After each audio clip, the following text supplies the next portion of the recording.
How's it going, everybody? We are late as usual, but there were technical difficulties to deal with because apparently technology once set up never wants to actually work again. But with that said, welcome to the channel, guys, and we have another guest on today. We have Nathaniel Walters here, and Nathaniel, for those who don't know, because I know that it's easier to introduce somebody to like R and Raw. Nathaniel is an open agnostic atheist who's been involved around Texas. He's done stuff with American Atheists. He has done stuff during the Beto campaign. That said, if there's anything else that you'd like to add on to that, then you can do so, Nathaniel, and we'll get into the other guests. Yeah, so that's my profile on American Atheist because I'm an assistant state director here in Texas. Thank you for not finishing that because I haven't updated my video yet. Oh, I knew you hadn't. That's why I got into what I know of you from the interactions we've had on Facebook after that, and then stopped. Yeah, if you ever, note to self and everybody else out there, if you're ever part of a professional organization to where you have a bio on a web page, if you ever change your relationship status, especially if it's now Facebook official, make sure you update it on your professional web page. Because that's no longer my girlfriend. And make sure that whoever's hosting a cast that you're on knows not to get into the next parts. I was, you know what? I did not know you were going to pull up the American Atheist website. Hi, Jim. I didn't tell him you could use it, but he can. And also, it's not my phone number anymore either. So there you go. Yeah, but I'm also not going to give everybody your phone number. I don't dox my friends. That's good. I'm in Dallas, so if you guys want to, come down to Dallas, I will. I'm also on. I do stuff on Periscope, which apparently nobody else does. And I'm on Atheist Husker on there, so that's fun. Well, I'm not going to say anything about the rest of the population of Dallas, but I will say that the missiles are on their way, so I apologize. It'll be painless, though. But where's the fun in that? Well, it's more fun for me. I just get to imagine the burning sensations. I mean, I'm an evil atheist, so according to people like Matt Powell, then obviously this is my MO, right? With that said, we've also got Atheist Rationale here. Sean, how's it going, buddy? Hey, it's going pretty good, guys. Sorry. You know what I do. I have a focus on the new IFB. I'm still working on a bite model comparison of Steven Anderson. I just came out with a video titled Sleeping with Demons, Yoga and the End Times. It's this Rachel Stevens video. She has like 20,000 subs. I might have the number wrong, but it's a pretty high number. And it's filled with a bunch of crazy stuff. She thinks incubuses are out there to get people and destroy Jesus's bloodline to prevent him from, coming back for a second time. It's full of a lot of diluted craziness. It's a lot of fun. Godless Iowan said it was pretty funny. I think he's philosophically godless. So there's one. You know what? And I'm done ranting. You got take it off. See, Reasoned Vision says you mentioned Aaron being a guest and he's not. No, bad serious. Well, Aaron was a guest in the second video that we did, so actually he's a guest of this series, though not necessarily a guest of this video. I'll figure it out to introduce myself one day. There was a point in time where I actually had it written down on a notepad document because I actually got a deer caught in the headlights moment every time somebody said introduce yourself. So it's just like, pull up the notepad document. What the fuck do I say? It's like that every time. I even try to rehearse it, and I always fuck it up. All right, next guest we have, as usual, we have Bionic Dance. Hey, everybody. If you want to see religious people get royally humiliated for the crazy crap they say, go to my channel and subscribe. You won't be sorry. That's the best way to do it. And then last but not least, we have Frustrated Atheist, who I hear is finally producing content again. Yes, I am. And by the way, it's Beto, not Beto. I did want to say that. Because I know because living here. Yeah, you should have. But living here in Texas, you always get the commercial where he's like, I am Beto O'Rourke, and I approve this message. And so that's how I know how to pronounce his name. Otherwise, I probably would have made the same mistake. Yeah, in Georgia, I don't get the same advertisements. In Georgia, we get advertisements about how a particular amendment is going to do one thing, and then we get an advertisement from the opposite side saying that they want the same amendment because it does something completely different. Because, yeah, that's... Politics am hard, guys. That's something that they obviously both don't know. But yes, I'm frustrated atheist. I make content every now and then. I just recently did one about this woman who did a cure for cancer that had pretty much beef flavored lotion in it. That's pretty much what it was. Oh my gosh. And but yeah, yes, it's terrible. So you should go watch it to see how terrible of a woman she is. But I am also about to put out get my a segment done for Philosophically Godless, and after that, I will be also doing my video on the IFB and in IFB. So I only there's announced that. I only announced that video about 2 months ago, I think. Yeah, I know. Only 2 months ago, so we're right on schedule now. Yes. Meanwhile, I'm sitting here like, if I don't get a video done every 24 hours, I don't get to eat. Anywho. With that said, guys, okay, so the last time that we were dealing with all this, they ended up talking about Behemoth and Leviathan and how those are apparently not what we commonly ascribe. But that's also because Steven Anderson likes to misrepresent everything. And I hear that there's some particular issues that Nathaniel had with what they said. So if you'd like to get into that, just kind of recap on what they said at the end of the last episode and provide some of your insight for there. I know that's one of the things you were interested in. Yeah, sure. Well, first off, I take issue with their entire film, so that's not just about what they said about the Behemoth and the Leviathan. The Behemoth is only said the way that they say it with the Behemoth in certain contexts. It's never actually said like that. But Steven Anderson, I wouldn't actually expect him to have any grasp on reality or understanding. By the way, I saw like one of his little Guzman kid or whatever did some videos and stuff like that. I've always said that teaching young Earth creationism is child abuse. That's perfect fucking example. But the Leviathan and the Behemoth are not new to mythology or to any kind of religion. Leviathan is all over it's the serpent that lives in the ocean. I actually have Tim LaHaye's book Leviathan as well. Oh gosh. Yeah, no, it's a piece of garbage. Yeah, it's where you get these ideas of, and it's very, very, very old. It's like where they get some of the ideas of some dragons and stuff from, but it's the serpent that surrounded the circle of the earth, and so nobody could leave the edge of the planet because it was all water. In certain mythologies, in other ones it was like this, the giant squid type thing with the longer tentacles and things like that. It's always been this because we all have this fear of the depth and fear of the deep and things like that. And so this Leviathan type creature, yeah, we look at it the way that we do as like a crocodile or something, but it's in all over the world is in different types of mythologies.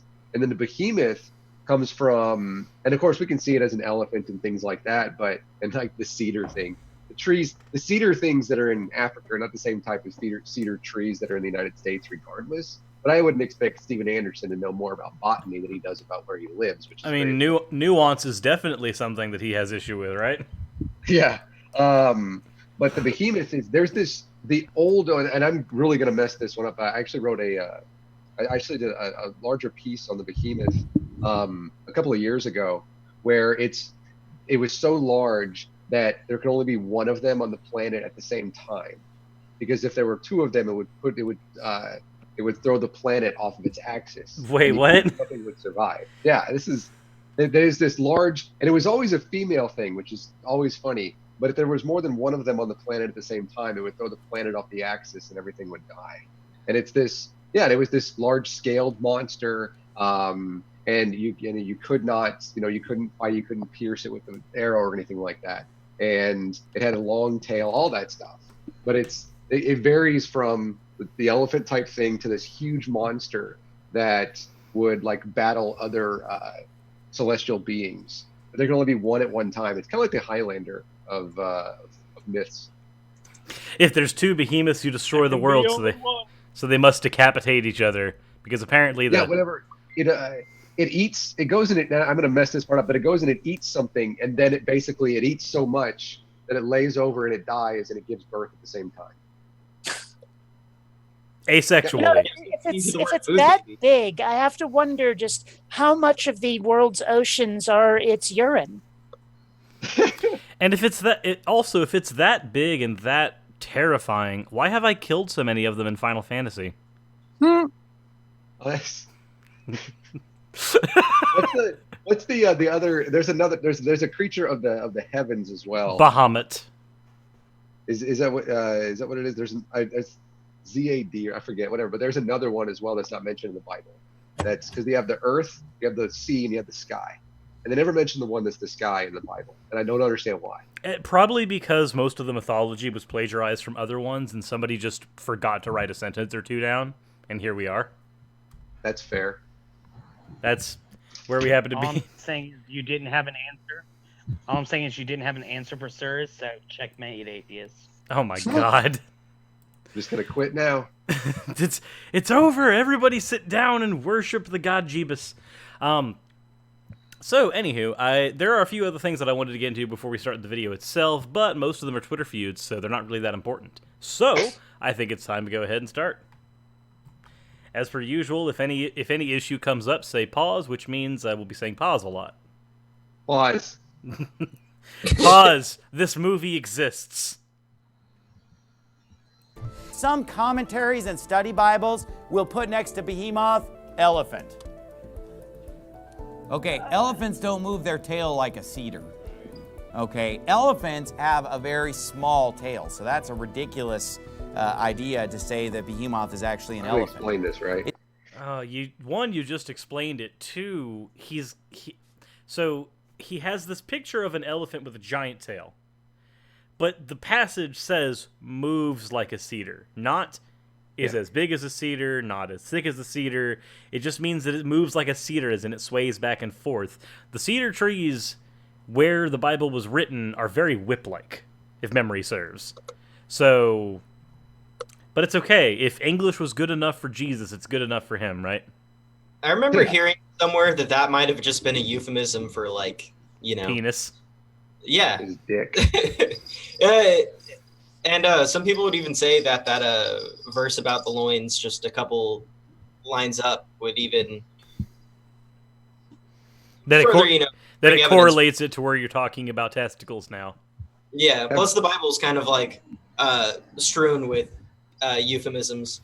I mean, the Bible's one giant dick metaphor if you think about it. At the end of the day, really, what does it get into besides God saying that his dick is bigger than all the other ones in the Pantheon? Pantheon's in the Bible as well, just for Christians who think that they don't follow monolateralism. You do. You just don't think you do. One thing real quick. I can only see the movie in your OBS window right now. But it's not showing in... No, I mean, it's covering over everything. The OBS window is.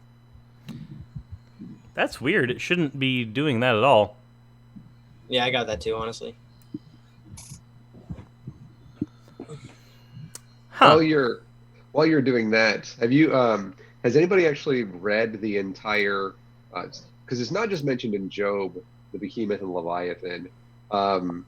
There's actually some rather detailed in the Bible, some detailed explanations of both of them. It's not just it's got a big dick and some nuts. No, it's like it really gets into some very, very in Job 40. It talks about the only person that can kill the behemoth is God. Boom. Hey, that changes things. So when who can open up the doors of his face? Around his teeth there is terror. His strong scales are his pride, shut up as with a tight seal. Has anybody ever read that part of Job and gotten into that much stuff? Because it's so easily seen as these mythologized creatures that people have just passed down.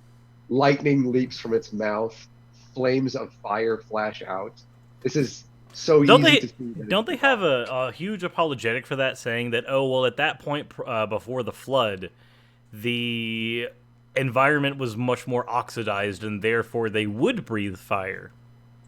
Yeah, that is an older one. I don't remember who brought that one up. That's been like the late 90s, early 2000s, where they said that it's actually this photo of like a triceratops. It's in a chick tract. That the triceratops, because you had about 30. Right now we have about 21% oxygen. They were in the 30s at that point, and so of course that's why your insectoids get larger, because they don't breathe with lungs; they breathe outside of their exoskeleton. They would be able to get larger, and so everything else would as well. But you cannot, no matter what the oxygen, you would just suffocate. You wouldn't be able to start breathing fire. Yeah. But it's interesting to me how they rationalize the fact that miracles don't seem to happen today. It's like, that one meme where it says miracles or biblical miracles, cameras invented, Photoshop invented. They just find ways to justify the fact that magic doesn't seem to exist in the world now, that we can investigate it critically. Be honest, the best explanation that I've ever heard for breathing fire, and it's not biblical, go figure, but the best explanation I've ever heard for a fire-breathing dragon, if anybody is a fan of sci-fi and has read the Dragon Riders of Pern series, in that series, dragons eat sulfurous rock, and they have a second stomach where it's digested, and they have to actually vomit up the digested sulfur as fire. And that's how they breathe fire, because it's a science fiction universe that has to have mythical creatures in it, so they have to have a scientific explanation for how any mythical creature can do something in that universe. Well, it's a wonderful series. Number one, I could not get through the first chapter of the first book because they kept throwing all these weird names at you with no explanation, no context, nothing. I was just like, I'm so confused. But actually, I saw a movie a while back where it's like dragons are somehow reborn into present day or something. And I remember what movie you're talking about. The way they explain breathing fire there is they would actually shoot this like flammable liquid out of something just under their tongue, and then it would hit like some electricity in front of their teeth or something, and that would ignite it. Oh, so they actually had like a combusting flamethrower under there. And basically. And that actually would make sense too, mainly because you've got eels that can conduct their own as well. So you have a dragon being able to use that as a sparker for an ignite. That's an interesting concept. I still like dragon vomit though. It's like it's like the bombardier beetle. The series of explosions. Yeah, or Steven Anderson when he talks. Same concept. Are you confusing? Clockwork Rex says Rain of Fire. That's the one. Are you confusing his ass for his mouth? Yes, that's. I'm sorry. Was that not what that is? Oh wow. I don't see much of a difference between the two. They both spew shit. That's a face. I could have sworn it was an ass. The whole thing is an ass. Everything there is just ass. And it clearly needs to be shaved. We all know that the horns on top of the heads is where the fire comes from. I mean, come on now. Reason Vision says, I hope I have to leave, guys. Let's hope you can get through 20 seconds of the video today. It says his bones are as strong pieces of brass. His bones are like bars of iron. He is the chief of the ways of God. Pause. Isn't brass weaker than some bone? But what I'm wondering is, which is it? Is it brass or iron? Well, it's got to be brass, and I'm going to tell you why. What is the only, the only chemical compound that God cannot beat? It can't beat iron. Exactly. Yeah. And the Bible specifically states in the book of Job that God is able to defeat the behemoth. So therefore, obviously is made of brass, much like, the firmament. So we're done here. So all I'm saying is that in Supernatural, one of the only elements that demons can't touch is iron. So according to Supernatural, God is a demon. Well, That's all I'm saying. I mean, according to Christian mythology, all other deities are just demons. So by that logic, then what makes God different than the other deities? Oh, well, they're demons. Oh, so it's an arbitrary name change. Cool, so God's equivocal to a demon. Excellent.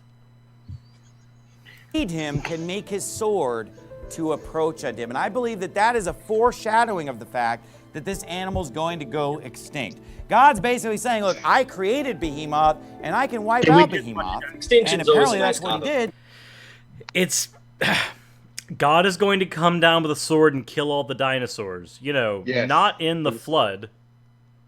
But he loves all the creatures he's created, clearly. My favorite Remember, picture. Matt Powell thinks the dinosaurs were here just, a few hundred years ago. No, During well, the- yeah, true. Pterodactyls in the Civil War.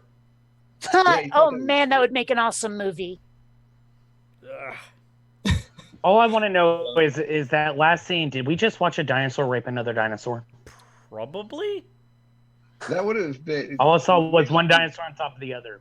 Well, it kind of looked like Brontosaurus was trying to eat another one despite their usual diet. The issue with this is that this looks like the Cretaceous era and the epoch and everything, and those two dinosaurs would not have been around at the same time. But at this point, I'm just getting into some semantics. They don't even understand what the Mesozoic is. So. Yeah, for them, they're just like, you think all life came from explosion? Look at the Cambrian period. No, that's not what any of that means. Since this creature is no longer around. And by the way, the Bible was predicting this thousands of years ago. The Bible thousands of years ago was telling us about these dinosaurs, Behemoth and Leviathan, and then they're discovered in the 1800s and people are like, oh, well, this disproves the Bible. It's like, no, actually this confirms what the Bible was already telling you about these creatures. They discovered them in the You hadn't dug 1800s? up yet. Citation needed? Well, the first. How much in depth would you like to go on this part? I'm perfectly fine spending about a minute or two on it if you want to. Okay, so Dinosauria, of course, we had like the Bone Wars and everything. That was in the late 1800s as well. Realistically, we actually probably discovered the first dinosaurs. That would have been like the Mongols or the Chinese or something. You're talking thousands of years ago. And this is where they get a lot of the mythical dragon type ideals from. And you can see that in the way that some of them look. But you're talking about like iguanodon and things like that. This is in the 1800s. And this is where they wanted so badly to call it a lizard because dinosaurs aren't lizards. The name dinosaur obviously means terrible lizard. But none of it was actually. Say again. I said they were more bird-like. A lot of them had feathers, even. Yes, as you get more into the Cretaceous, especially the later Cretaceous, and like things like Velociraptor and things like that. But there was never a time where anybody looked at it. And now there was the terrible lizard thing, and they wanted to keep that because ambulances, hope they're okay. That they wanted to keep them separate from any idea of what's like modern, because dinosaurs were they're so old and everything, obviously. But so they wanted to say it's this lizard, but they're not lizards at all. You can kind of tell that from they're very much bird hipped and things like that. They have medullary bones and things like that. But there was nothing ever said, oh, well, this disproves the Bible. Nobody ever saw a dinosaur fossil and went, you know what? Bible's wrong, bitches, we're done here. No, there are plenty of paleontologists and paleohistologists that I know that are Christian. Barry Schweitzer is one of them. And they nobody ever does what this dickbag is saying, except for him. The only person saying that's against his Bible is himself. But I do think it's funny that all these ideas have basically just stemmed from the young Earth creationist movement that was started in the 1900s. Like, it's like when somebody says that Catholics aren't Christian, and it's like, oh, so real Christians didn't exist until 1511? Just like when you've got your young Earth creationists here, it's like, wait a minute, so you're saying that all the Christians that didn't have a problem with this, they were all wrong. It's the ones after the 1900s that got this right, when that was literally just an entire fucking propaganda movement. Okay, sure, I'll bite. You ever notice, Sirius, that they never actually make theories? They have never once proposed a scientific theoretical model. Mm-hmm. All they ever have is what is in response to what science discovers. It's a lot like flat earthers in that regard. Yeah, there's not a proposed model. They didn't predict where we were going to locate things like the Metrodon. They didn't locate where we were. They didn't figure out that we should have gone to Ethiopia or other parts of Eastern Africa in the cradle of life for the Australopithecine, or down into South Africa with Homo naledi and things like that. They didn't predict these things. All they can do is respond to what science predicts, and then invariably we find out to be the case. And I think that's very telling because they're not scientists. They're the opposite. They're lying hucksters. Yeah. So whenever they sit there and go after us, whenever we don't know something, and we explain to them that they don't know it too, their biggest response thing is almost like, well, you see, none of us can actually know. So apparently, for some reason, our response is better because of Bible.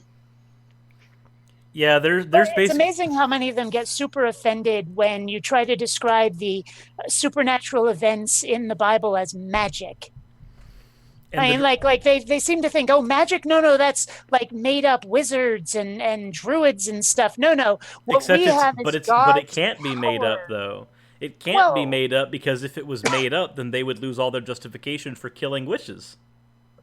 So it can't Fair be enough. made up. They have to Yeah. have magic for them to justify murder there. But they still get really grouchy when you try to describe it as magic. Yeah, that's fine. I'm okay with them getting grouchy over that. After all, I am an anime and gaming nerd. People arguing about fiction is what I live for. Oh, please. I'm sitting here with a license plate from the evil car from Knight Rider. You want to talk about being a nerd? I love the Blue Yeti. You hit mute 3 or 4 times and it doesn't mute, and then your sneeze finally comes and you're like, okay, I give up. The Bible talks about them. Behemoth, Leviathan. But Satan is using God's own creatures, i.e. the dinosaurs, to turn people away from God. It's a very effective way to get kids to doubt the Bible. Isn't it great to have an imaginary Kids can't enemy? even read yet, and they already think the Earth is millions of years old because Hold of... on. What the? Can you go like that back? Can you what? Yeah, can you go back just like a little bit? I was reading. I was beating myself in the head when I saw that idiot. Back to the map that you hadn't dug up yet, but the Bible see. talked about them. Behemoth, Leviathan. But Satan is using God's own creatures, i.e. the dinosaurs, to turn people away from God. It's a very effective way to get There it is. kids... What is that? That right there? Maposaurus? Maposaurus. What the f is that? Are you fucking And they're all kidding me? Maposaurus. They're different dinosaurs, but Do they're... you have? I'd like to point out they're all theropods. They're all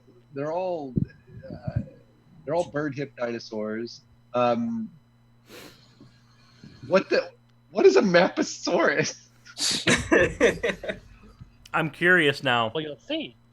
Let's see. That's not a It is thing, by the way. Dinosaur it's a dinosaur that was all over the map. That's probably. That sounds like it. something Kelvin would say too. Actually, no, Actually, I'm Maposaurus. looking here on Wikipedia. It It's a says thing. Maposaurus. It's earth lizard. It was a Is what that giant carnosaurian. Oh, It it's was a real from thing. it was from the late Cretaceous period. So apparently this was a thing. But Yeah, it's they're not- all Maposaurus. Yeah, apparently. What are they trying to say? That because we have a femur and because we have the Oh, rib. Wait, there's this common argument from Kent Hovind and his ilk, or actually just young Earth creationists in general, that a lot of the dinosaur bones that we found were all from the same dinosaur, and scientists arbitrarily decide to create new dinosaurs by, stitching Moving the them together. bones around. Because Yeah. Stegosaurus and Tyrannosaurus Like are so damn similar. like a fucking Lego, even though it doesn't work that way. Yeah. These don't fit together. You have the theropods from the Cretaceous would have been in no way related to the theropods from the Jurassic. The Allosaur and the Tyrannosaur were so freaking different. Even the way they walked, what they hunted, everything. I mean, there's think of the time scale. There's more time between when the Stegosaur lived and the Tyrannosaur lived than when the Tyrannosaur died, and here we are today. So there's this huge and incredible amount of biodiversity over the course of those tens and hundreds of millions of years. So even if we found, and we do sometimes, we find different fossils of different dinosaurs, they don't go well together. Yeah, that's what I said. You can't. I think Bionic, you said you can't put a Stegosaurus and a T-Rex together. Yeah, it turns out that doesn't work. I also find it very telling. So what happened when we saw something that we couldn't explain? We went first, that doesn't look right, and then most of us looked it up, and then we checked ourselves and said, okay, no, this is how this is. It actually is a real thing. Now, what would happen if the same conversation happened, but Steven Anderson and his panel were here? They would just sit there and bitch about how it's not true and not look up shit. They go with their gut is the problem. They don't really want to know, do they? And the thing is not only that, but then the first person who sits there and says, oh, that doesn't look right, it must be false. The others, instead of even if they have reservations about what that first person said, would still sit there and say, oh yeah, you're right, that doesn't look right. Even though they're in their head, they're thinking, I think that actually is right, but we're not going to go against what he just said. I'm not going to say anything. Senpai Anderson said it. Exactly. To doubt the Bible. And the kids can't even read yet, and they already think the Earth is millions of years old because of dinosaurs. So that's why we try to use them here for the exact opposite, to draw people to Christ. Our website, Dr. Dino. Shameless plug. Our phone number, 855-BIG-DINO. We want to use dinosaurs to draw people to the Lord. Now I'm just imagining Barney the dinosaur in a Catholic bishop robe going, "It's okay, kiddies. I won't hurt you." You guys already went over the Inky Stones. Right? Yeah, I think the Inca Stones are right behind this one, but this one actually is legitimate. What they're actually depicting here, a lot of people claim is like a Stegosaurus, but it's actually a chameleon. And what's behind him are more than likely rocks, rather. Rocks, the tree leaves. Yeah. I figured I'd go ahead and move that there. And the thing is with these. Go ahead, John. I was gonna say, if you look at obviously we weren't able to see it from in this movie. Why would they show it to you anyway? They have other rock formations behind creatures that make it pretty obvious that it's not, those Stegosaurus spikes. It's that and was one of these. Sorry, but one of the issues here is also the fact that these are carvings that are well worn, and these carvings did also usually tend to have backgrounds to them that were also carved. And so to just sit there and automatically assume, oh, hey, look, that's got to be what they're talking. That's got to be a Stegosaurus, instead of what else could that possibly be, is just foolish. It's a dinosaur. It's a dinosaur. What else could it be? Well, Jimmy, since little Susie sucks at drawing, it could be anything. We gotta learn not to trust pareidolia 100%. Is that a Stegosaurus eating a fish? Not everything you look at not every burnt piece of toast is Jesus, Yeah, this looks like a Stegosaurus eating a fish. Yeah, this would actually be the Inca Stones. We do know that stegosaurs, as far as we can tell in the history of the planet, for body size, stegosaurs have the smallest head for body size of any animal that we've ever known existed, right? Mm-hmm. So there's no way that with the exception of Kent Hovind. Oh, that's true. Well, no, he has a large head with nothing inside. Wrong.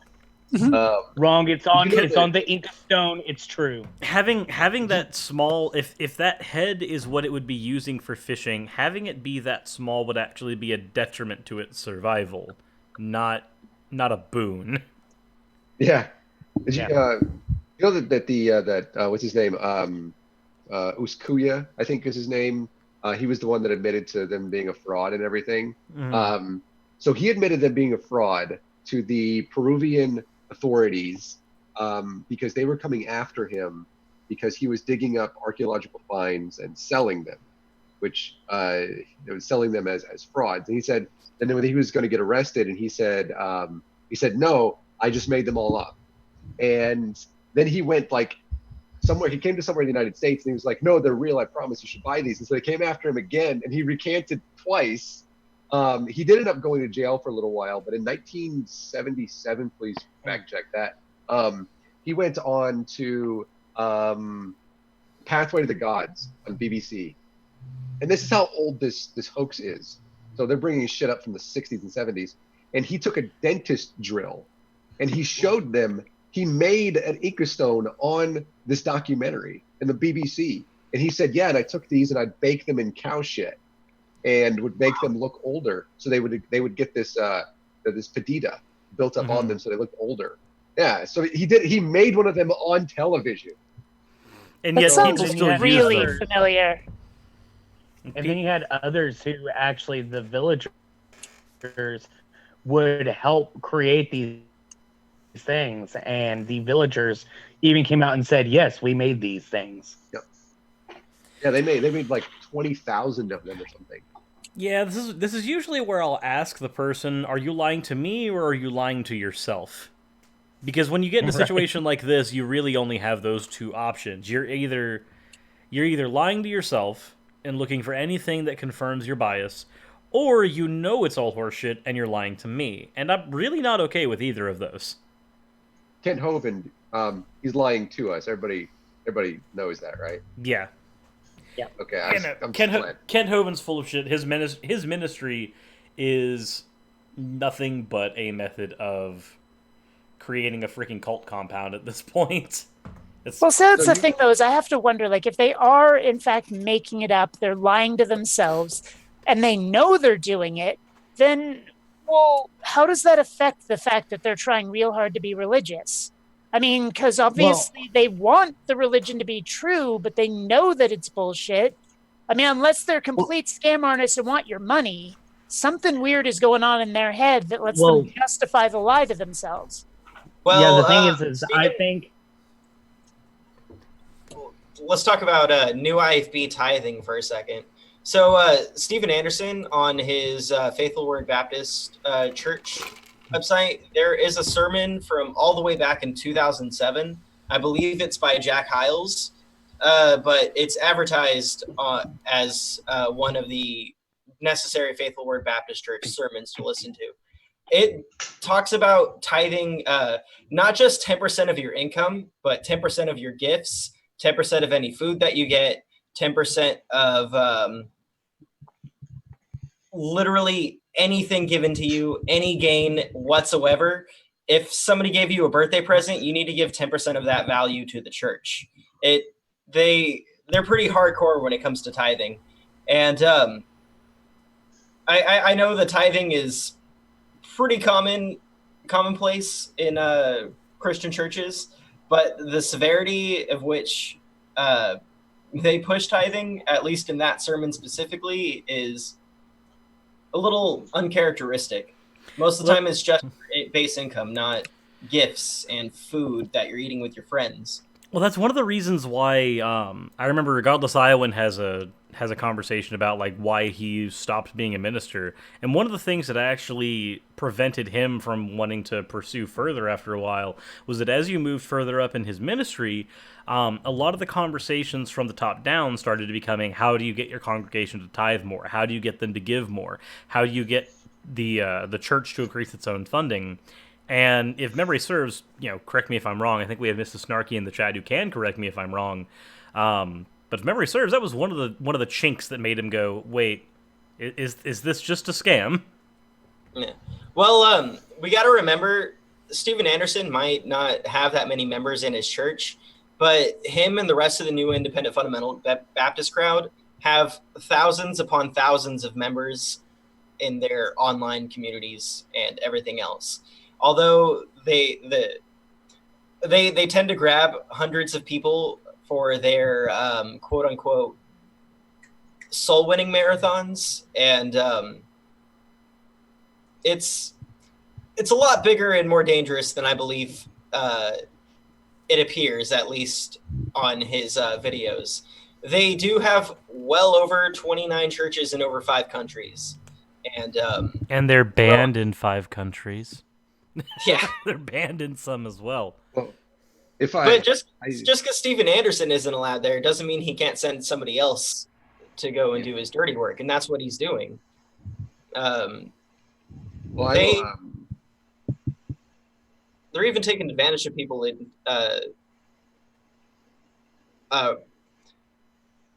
You okay, Sean? Yeah, I was just trying to think of the right way to word this. I don't want to come off wrong. Countries that aren't very economically like Impoverished countries?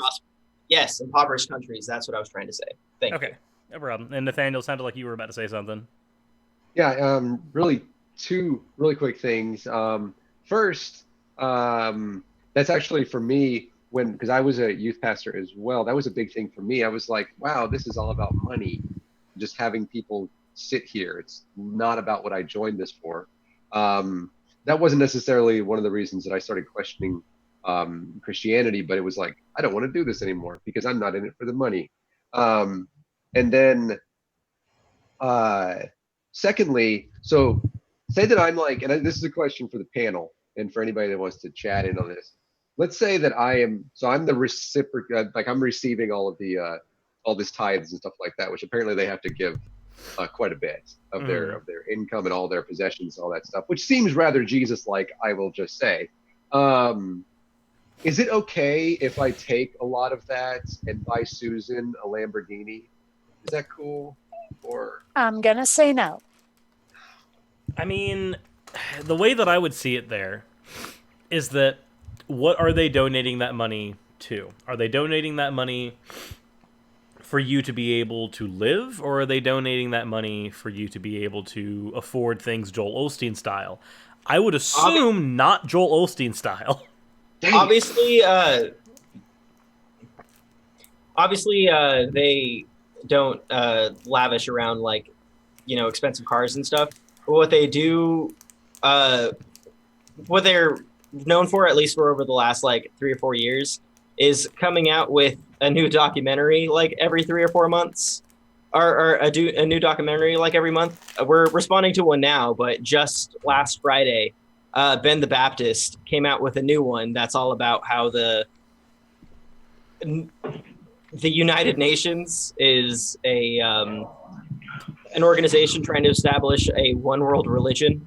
It's insane. That's not unlike how the Jehovah's Witnesses call the United Nations the beast, yet apparently they allied themselves with the United Nations to, in their own words, to get access to the library that they could have had access to literally any other way. Yeah, I feel like I need to point this out, though, because it's fight model stuff. That Ben the Baptist documentary is in multiple places throughout it. It seems to just be sprinkled in randomly almost. They command the followers not to have any sort of fellowship with anybody that isn't part of the new IFB, which is one of the check marks of a cult. Not being able to seek any outside information, only being able to talk to members of the church. Yep. That's why it becomes really depressing when you've got people like Guzman who are just raised in this, groomed in this, and will probably be stuck in this. Yeah, I'm actually, I've written a few things on that. 4 to 14 age range, right?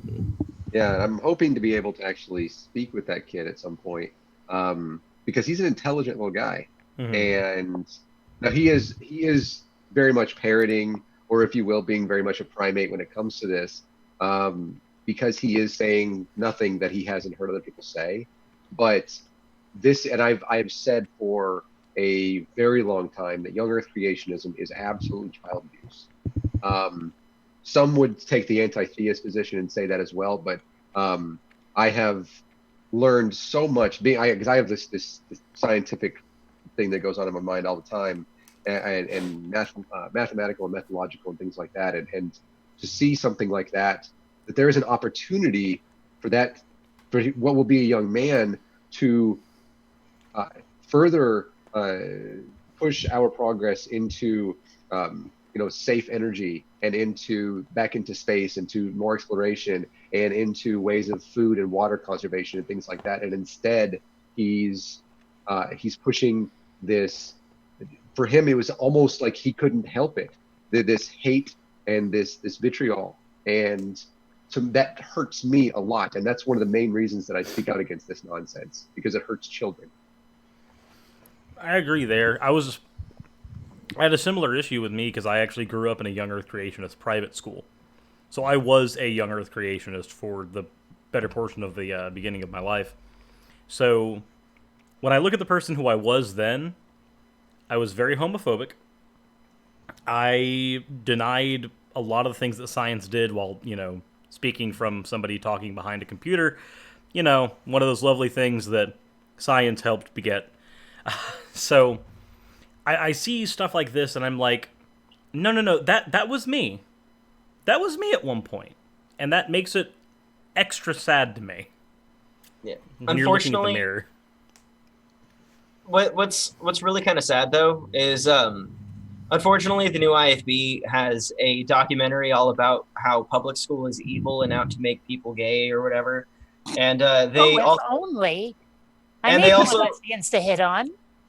They also have commandments or commands for their followers not to ever get into any higher education or college or anything like that. So they push indoctrination on these people real hard, and they're real big on not letting anybody catch any outside opinion. When it comes to Guzman though, the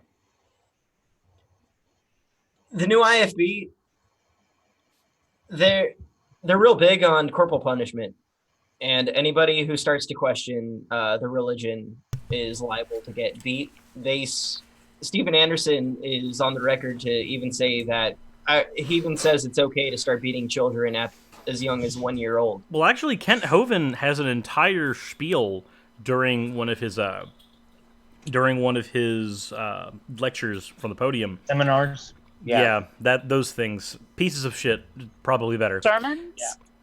But in one of his things, he actually has this entire spiel talking about how his dentist was jealous of how obedient his son was because he beat his son at the dentist office. Yeah. And it made him conform.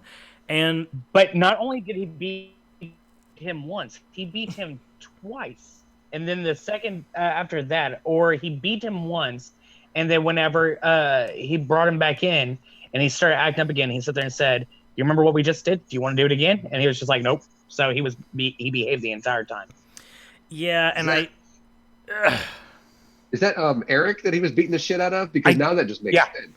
I think it could have been Eric, but I don't know. He doesn't mention the actual child's name, but if it was Eric, then Eric had that sweet justice of being able to take his daddy's organization while he was in jail. That is true. That's like Dunning Hovind, where instead of like falling in love, you take over your father's fraudulent activities. I'll take that. It would be cooler if the Hovinds were a family of mafiosos. Then the story would actually be cool. Instead, it's religion, they're in the so it's White just House, sad. Cyrus. Don't do that.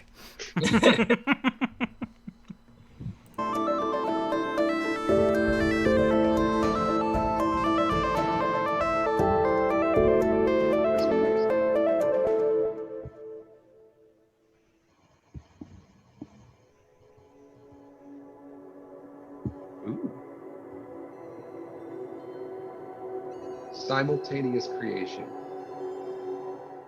Oh, so this Tech is gonna be Times that recently came out with an article. It's a secular group. These guys aren't Christians, but these guys even came out with an article just last month showing that evolution is a fraud. The name of the article oh is my god, it's the Genetics Tech Times article? Tech Times is not. They're a fucking. Oh my god. They're like a magazine, man. Oh. This magazine showed something. The title's just fucking clickbait. They don't ever actually draw this conclusion anywhere.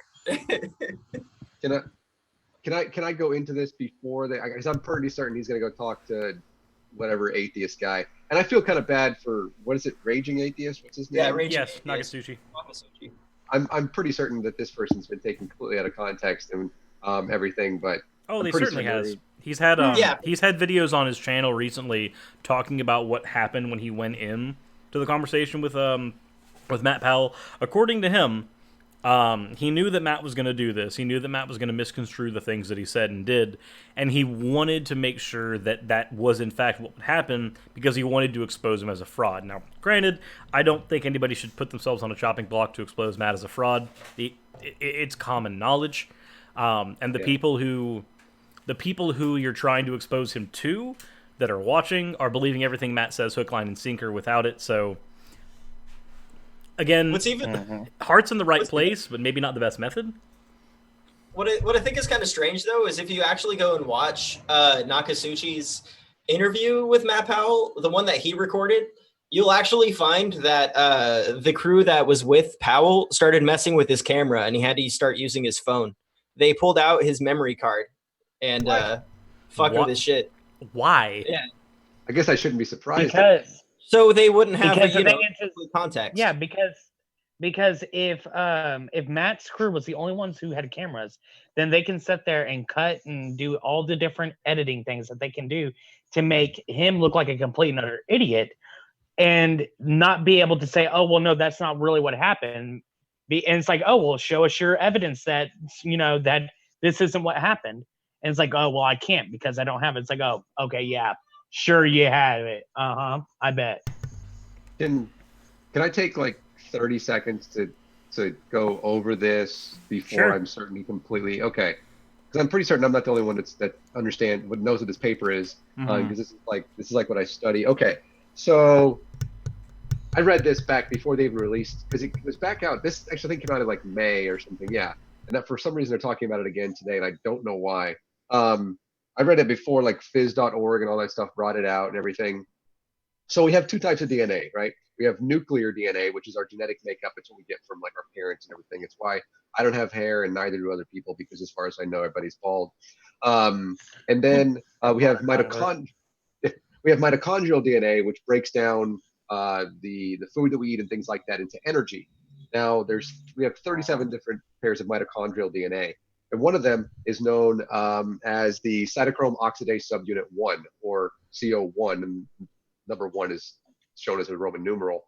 What that shows us, because we're able to, whereas we have our nuclear DNA that's all completely different from not only species to species, but also necessarily between like myself and Surus, or somebody to pick a person that happens to be here. Mitochondrial DNA is they're very similar across the animal kingdom. The reason for that is because our cells break down foods into energy pretty much the same way. And what this shows us is that there's not a lot of genetic variation, which we didn't necessarily expect, but is not difficult to explain, because this is over the course of the last between 100,000 and 200,000 years, where we would see that everything converged and diverged at the same time. Now, when you say at the same time, you're talking about 100 to 200,000 year difference, but geologically, it's not, and evolutionarily, it's not that big of a deal. Yeah. Well, I mean, that's just like the Cambrian explosion was relatively short period of time, even though it happened over millions of years. Yeah. And so what we'll see is there's also like population bottlenecks, different types of genetics. Like 70,000 years ago, you look at where Africa and a lot of the species went into, like the cheetah is a big example of this, which went into like this population bottleneck. So did Homo sapiens at the Mount Toba eruption. And we can see this. We also see where you have predation, and then you have where animals we evolve even with things like trees and plants, where we evolve at the same rate. It's or we go extinct. This is not something that was unexpected necessarily. So I don't know what. But first, I read the article and I was able to look at the nonlinear equations they put into this, and studying the mitochondrial DNA even between brown bears and black bears, and it's nothing that we can't necessarily explain. I'm sorry, Nathaniel, but I think Bible Flockbox knows more about this than any of us. Now, what I just said is, I know that what I just said is incredibly boring, but it's important to know that science hard, Yeah, it's not an easy. If science were easy, then I would ask somebody to do applied science, which would be engineering, take an applied science and actually build something with it right now. If it's so easy, do it. And when you come back and you can't, then please, we can continue the conversation from there now that you've humbled yourself. I can do some nonlinear equations on the board behind me, but I don't know if I want to erase my "Talk to Me, Matt Powell" sign. Is that visible to Matt whenever he watches this video? Can he see it? He should be able to see that it's there. But it's very really hard to small. read. Dang it. Yeah. I want to talk to you, Matt. I like your hair. He's just jealous of the hair. I Study am so reveals that jealous. 90% of Earth's animals appeared at the same time. So these guys admit that 90% of animals that we see today all came into being at the same exact. I just want to point out that this right here is the thing that pisses me off with my Facebook friends more than anything.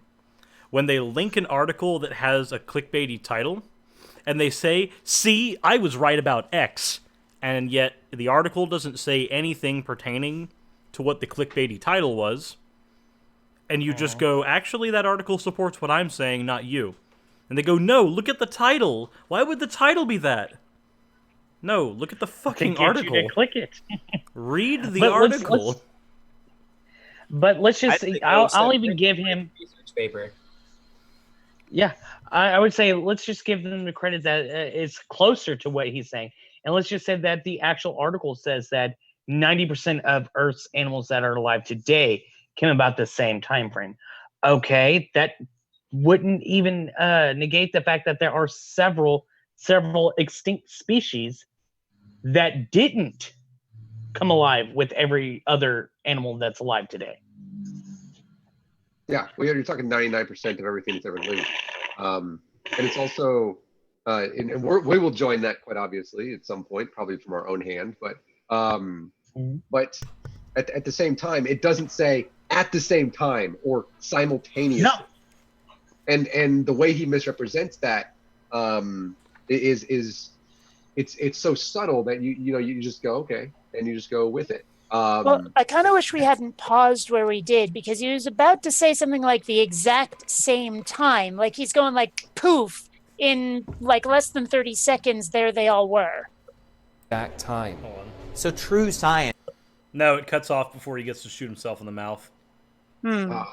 Upsetting.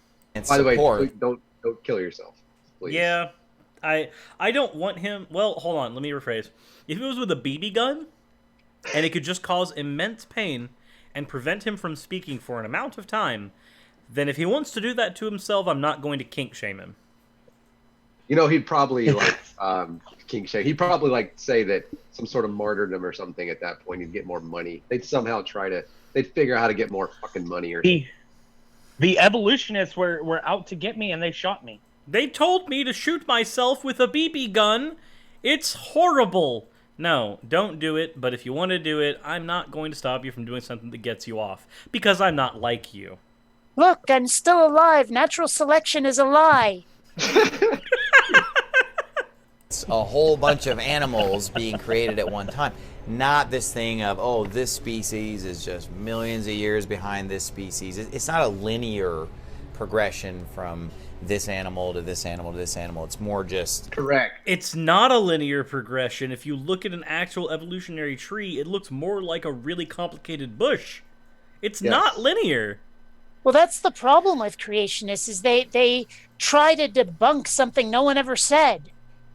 Like they get in their head of what evolution must be, and then say, look at how not true it is, and we all agree with them, and they're like, see, it's like, dude, you refuted something that was total straw man. Can I cause everybody to have a stroke right now? Would that be okay? I suppose.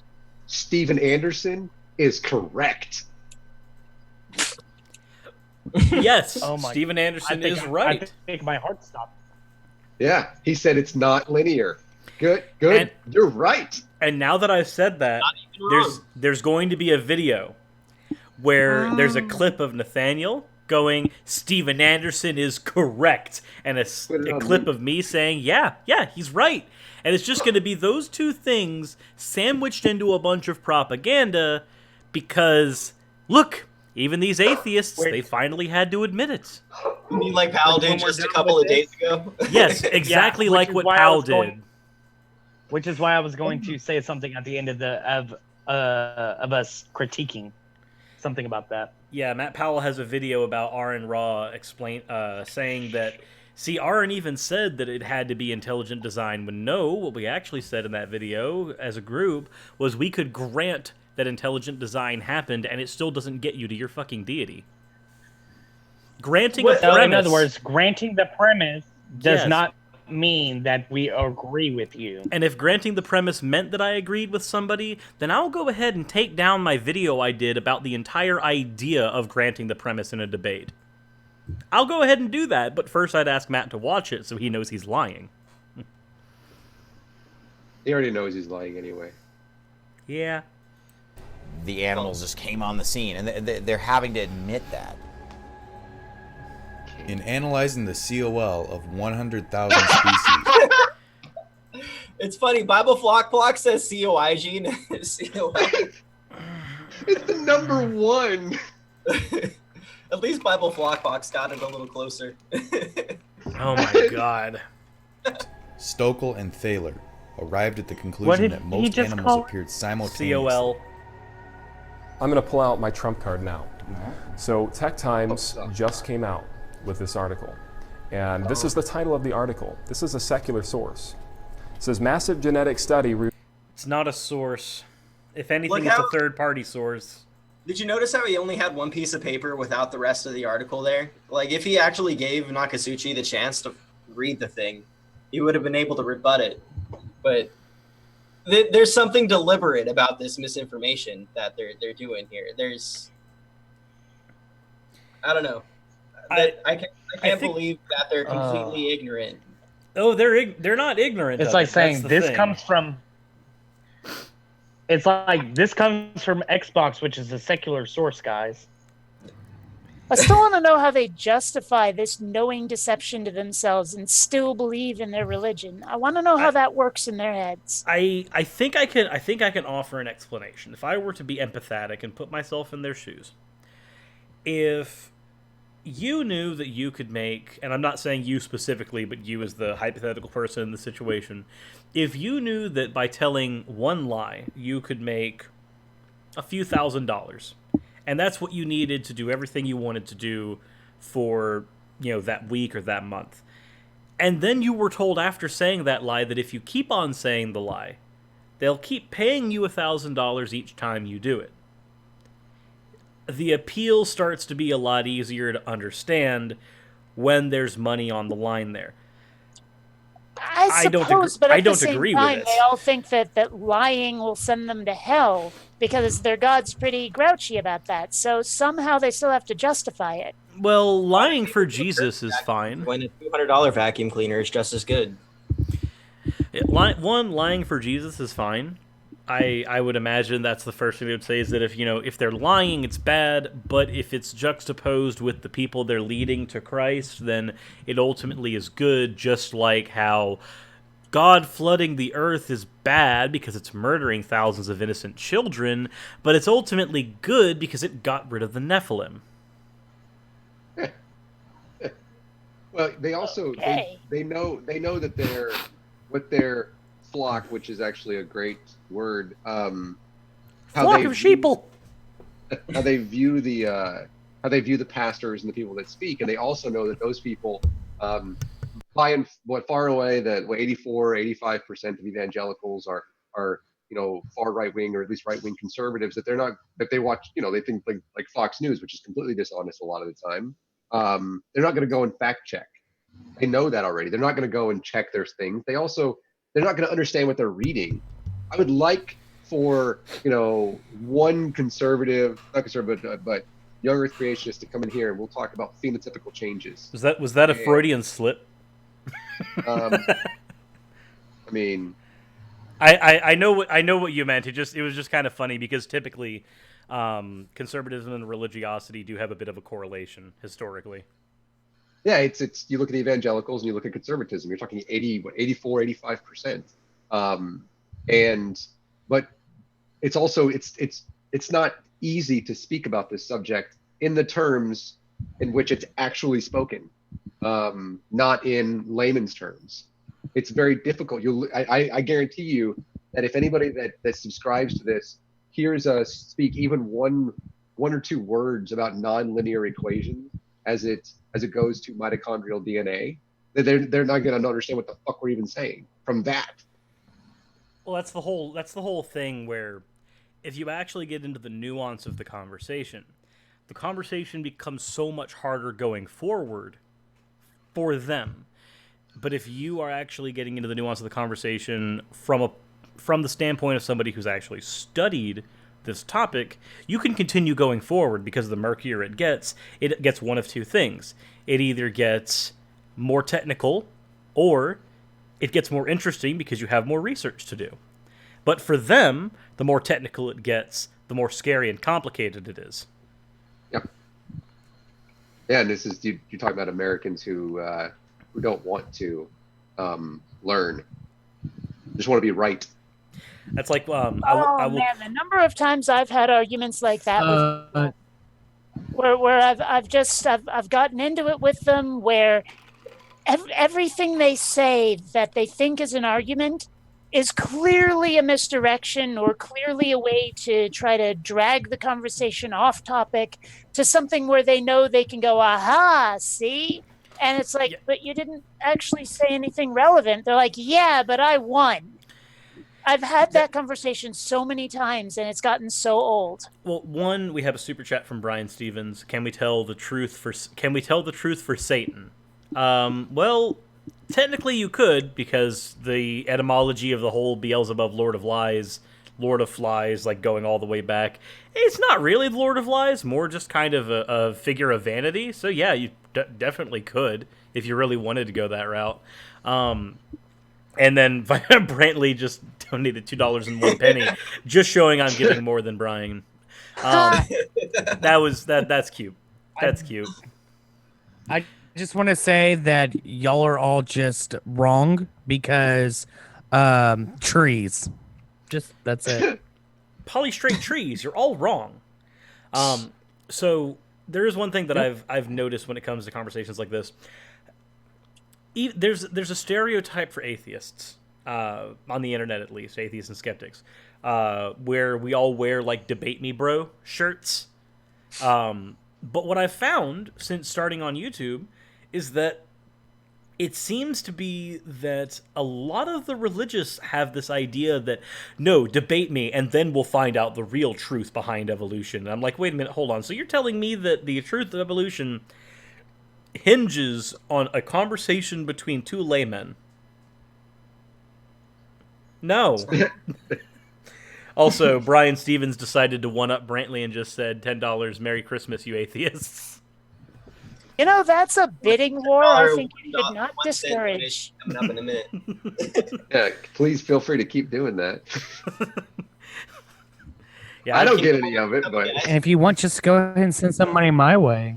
I mean, if the bidding war continues and more views come up, then I mean, Nathaniel does get more views through it. Exposure is the thing. that is true. And there's actually, I'll talk to you about it after the fact series. But true. You know. You also have to let me know if there's any links you want me to include in the description, because right now it just has your name, semicolon, or your name, colon, and then nothing afterwards. Because I'm like, wait, I don't know. I usually have people with full channels on here. That's what I put there. I don't have anything for Nathaniel. I'll get it later. Reveals that 90% of Earth's animals appeared at the same time. So this landmark new research that involves analyzing millions of DNA barcodes has debunked much of what we know today about the evolution of species. No. We've been doing. You go back even to like 1998, and we started looking at mitochondrial DNA before then. We understand what the CO1 was far before then even. It's like 1980. You're oh my god. I can't. No, just go. Does your brain hurt? Dude, when you asked me to come on here, the fact that I had to say yes twice made it hurt twice as much. More specifically, they found that 9 out of 10 animal species on the planet came into being at the same time humans did. This conclusion is very surprising, says Dr. No, that's not what it says. It says that those species came around the same time, not the same time humans did.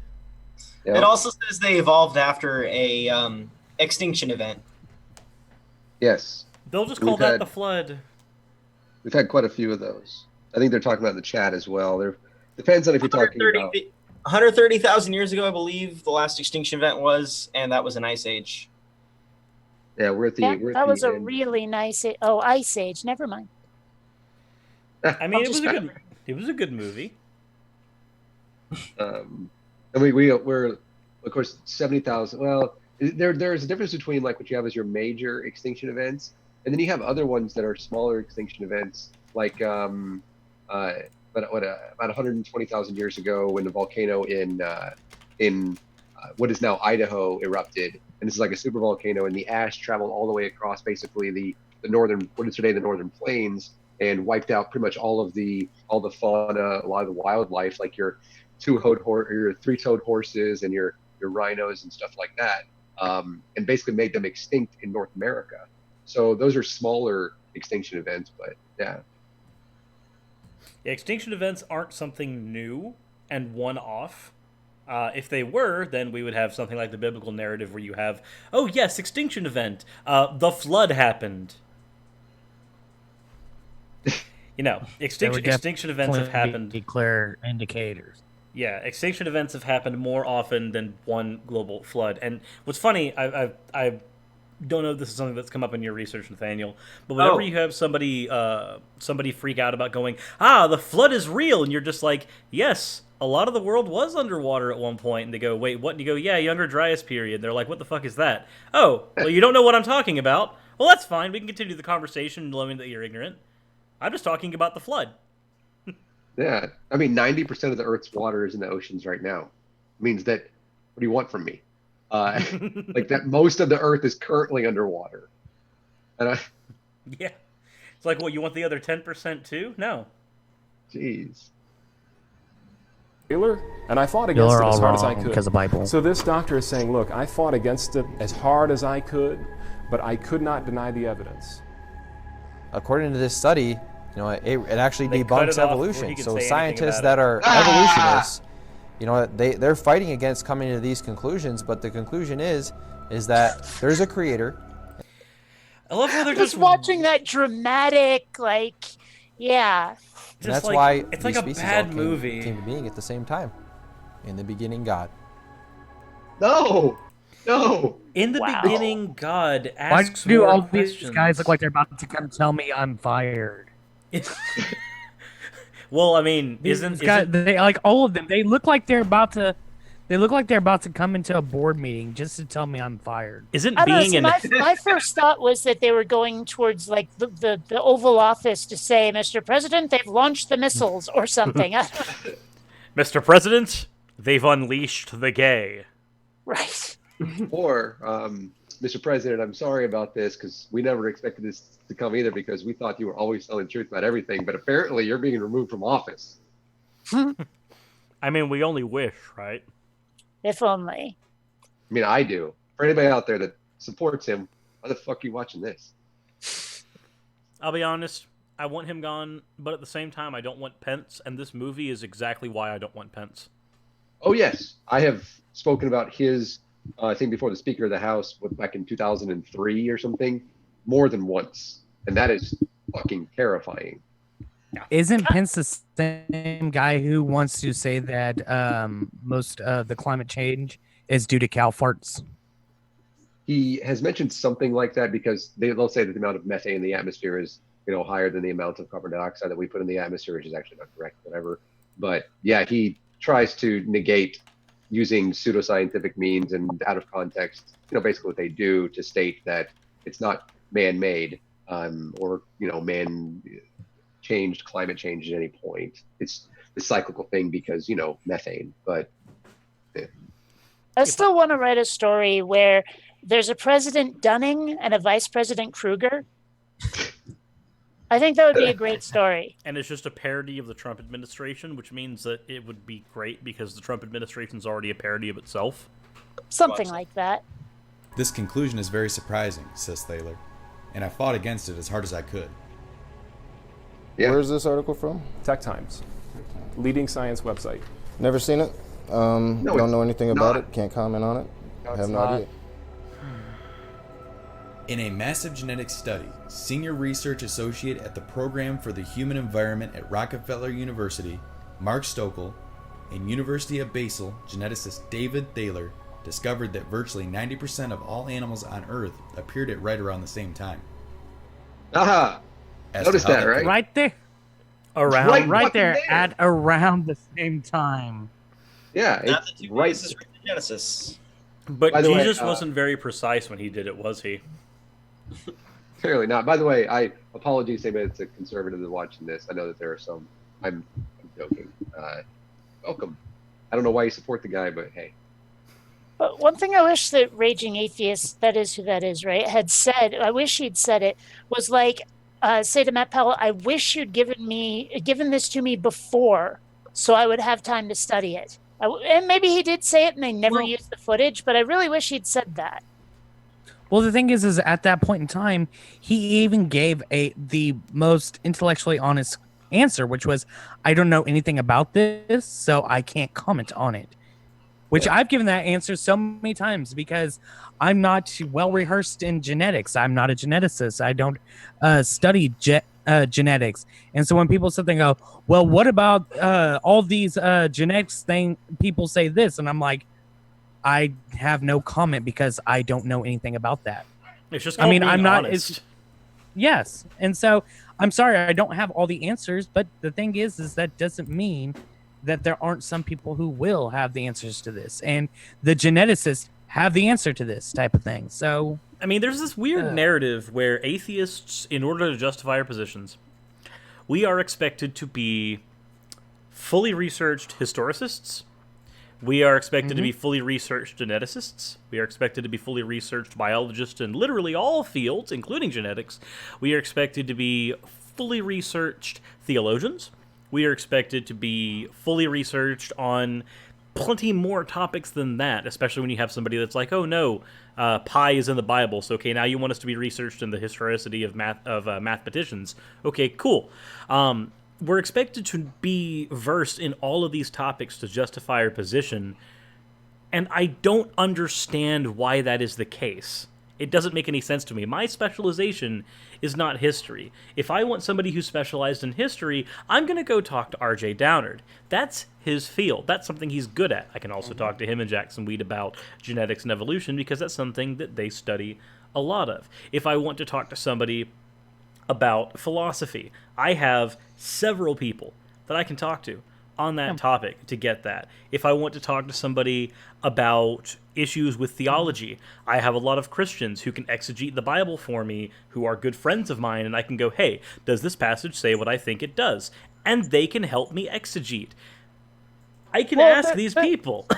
The reason why is pretty simple, is because they figure you can't answer, therefore God.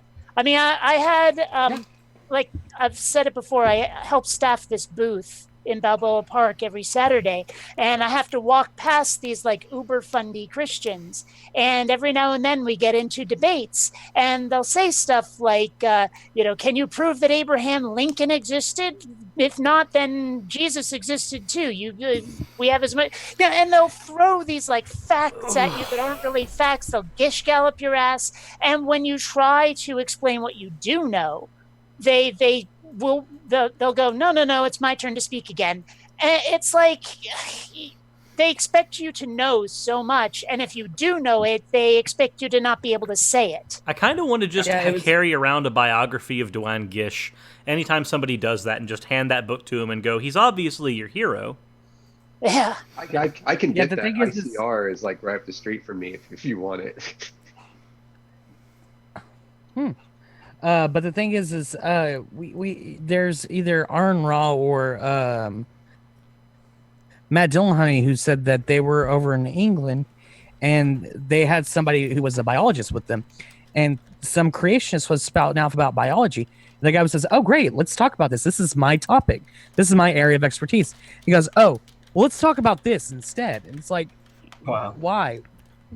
Why would you do that? Why not just be intellectually honest and actually talk about with the guy about the area that he's an expert in? And engage with people where they are. If somebody said, like, okay, if somebody were to tell me, oh, well, this is not how this works in logic, and I were to sit there and create a syllogism for them that locked them up, and they went, oh, well, that's not how that works, The correct thing for them to do is to go, okay, that's not how that works in logic, that's fine, I accept that. The incorrect thing to do is go, actually, let's talk about the history behind this. Like, no, we're not talking about that right now. You put me in this corner, and I trounced you in it. Admit that. I'll move on to the other topic, but please admit where you failed first. And when you do so, we can then I can then know that, okay, you're at least honest about your shortcomings. That's fine. That's not what happens, though. Well, what do you come to me for? You know, like to ask for? Nothing yet, but something will come up. We come to you for the lulls. Hey, that's. I apologize for the lack of those. And at the same time, even if I don't know the answer, why does that matter? Because if you don't know the answer, therefore God. God gets to fill in that blank of anything you don't know. Oh, shit. Yeah. I guess God's real, guys. I feel like there's something kind of awesome about admitting that you don't know something and then having the courage to go out and find the answer.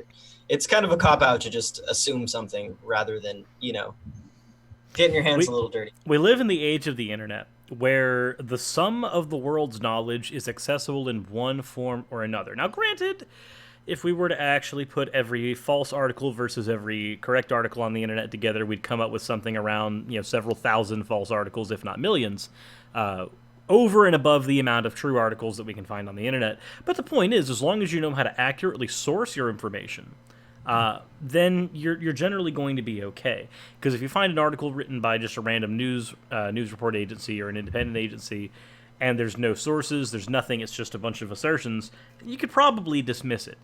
Doesn't mean you should, but you probably can. But if you find something that actually has peer review behind it, that actually has citations from people who are authorities on the field, you will probably come to a more accurate conclusion using that information as opposed to using, this is a giant blow against Tech Times, I'm sorry, it's a really long, elaborate joke, I'm an idiot. Well, I mean, again, those guys I was talking to at the booth, I asked them if they knew what a double-blind study was. And they said yes. And then when I would ask them, well, what does it mean? They went, well, what do you think it means? I'm like, clearly they didn't know, but they thought they could catch me out somehow if I brought it up. Sounds like how Red Pill religion debates. What do you think it means? What does this definition work for you? And it's a great way to show your ignorance, because you sit there and say, oh, well, what do you think this means? Instead of, actually, no, I don't know what this means. Can you explain it to me? Which is a fine answer if you don't know what something means. Just be like, oh, I don't know what this means. What does it mean? So that way they can explain it to you. But no, you have to make yourself seem smart and then just show how ignorant you actually are, because you say, yeah, I know what it means. It's like, oh, well, what do you think it means? Ha, ha, ha, ha, ha. I'm smart here. Ha, ha. You can always... and it's ironic because these are people who are supposed to think that humility is a virtue. Yeah. And they're clearly too prideful to say, I don't know.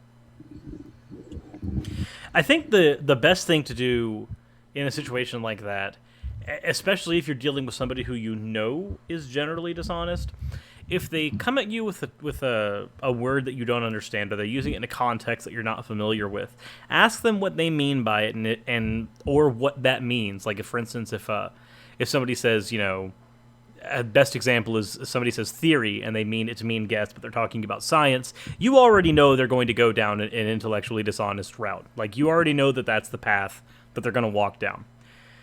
In situations like that, it might be good to just look up what they are explaining as they're explaining it, and then go, okay, so you're saying it means this, I'm finding this, which one of these is right, or which one of these are we going to use? Because I could take yours, but if we take, for instance, theory meaning guess in the realm of science, then we'd all be lying to ourselves.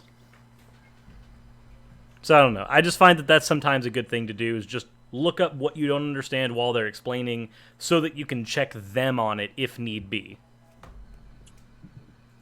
Well, I mean, but that's the thing. Again, the guys I was talking to, they don't want to give you that much time. They want to keep you off balance so that they can throw whatever they're going to say at you before you can actually say anything back to them, before you can actually have that time to research facts. This is one of the reasons I don't like to do live debates on the internet. I've had a lot of people say, hey, you want to debate so-and-so? I'm like, not live, no, because I want to have that chance to hop onto Google and look it up and check my facts, make sure I'm not about to spew a bunch of bullshit myself. And like, you don't have that time if you're up on a stage or on a webcam trying to explain yourself to people. It can be pretty daunting that way. This is why I prefer to do, like, I'll make a video on my channel, you make a video on your channel, we'll go back and forth, and that will give us the time to be intellectually honest. Prophet of Zod actually has gone and said similar on one of his videos, that he thinks that the video response format is a better format for doing debates because it allows both people to, instead of relying on the theater of the debate, it allows them to come in with all the facts that they can manage to bring to bear, and you can end up having a more productive conversation that way. Because I've noticed that anytime that I've gone into a live debate, like when I did the live debate on abortion, or even when I did the mock debate with Godless Iowan on the Geek Rooms channel, in any of those debates, I've had a slew of notes to reference, just pages and pages of stuff that I'm having to constantly skim through to remember, okay, this is what this relates to, this is what these statistics are for, this is where I can find this page.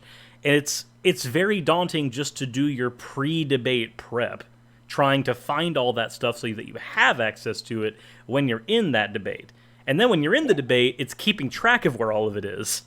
Yeah, and I mean, on top of that, though, the only problem that I really had, like, I don't know if you guys saw the video I just did, or a series of 3 videos I did to this guy. He's like something daddy blog, I forget what it was, and we're arguing back and forth, and he kept reinterpreting everything I said to him so that it no longer meant what I meant. He was strawmanning the hell out of me, and something.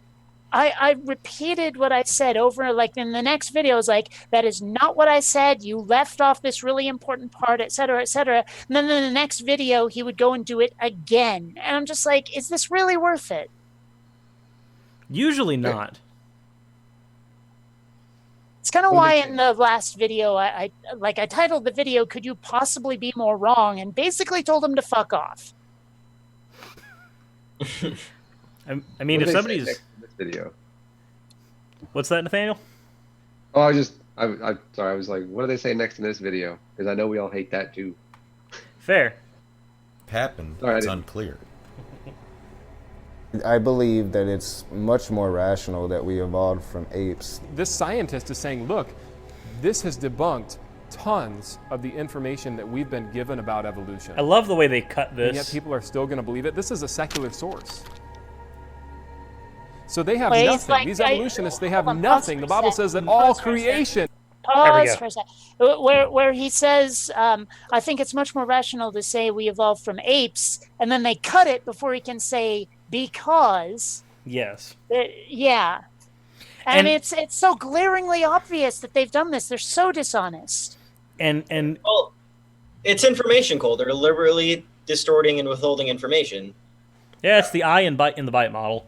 That's exactly what it is. I am curious, though. So Total Atheist is a thing with the bite model where he uses a Fibonacci sequence score for the various portions of the bite model, where people rank as a 1, a 3, a 5, an 8, or a 13 or 15 or a 21 as to how harmful they actually are. I'd say that the NFIB, as far as information is concerned, ranks at about a 21. Yeah. Just because it's all misinformation. With is how his rating system works. Is that kind of high? 21 is the highest you can go for information control. They're 50. Double it and add some more. Cries out to God. All creation points to Christ. So the question of which came first, the chicken or the egg, is a ridiculous question. Because it would have to be the chicken. No, it would have to be the egg. It would have to be the egg because the egg was the process of birthing that was evolved before the animal turned into a chicken over time. It has to be the egg. Oh, yeah. We have eggs that are 600 million years old. Okay? Seriously, there were no fucking chickens then. I mean, that argument works if your entire following doesn't believe in evolution to begin with. Yes. True. But any argument can work when you're wrong. Well, I mean, they probably believe in what? Spontaneous generation. They've said animals went poof. So clearly to them, the chicken would have to be the thing that went poofed, and then it started laying eggs.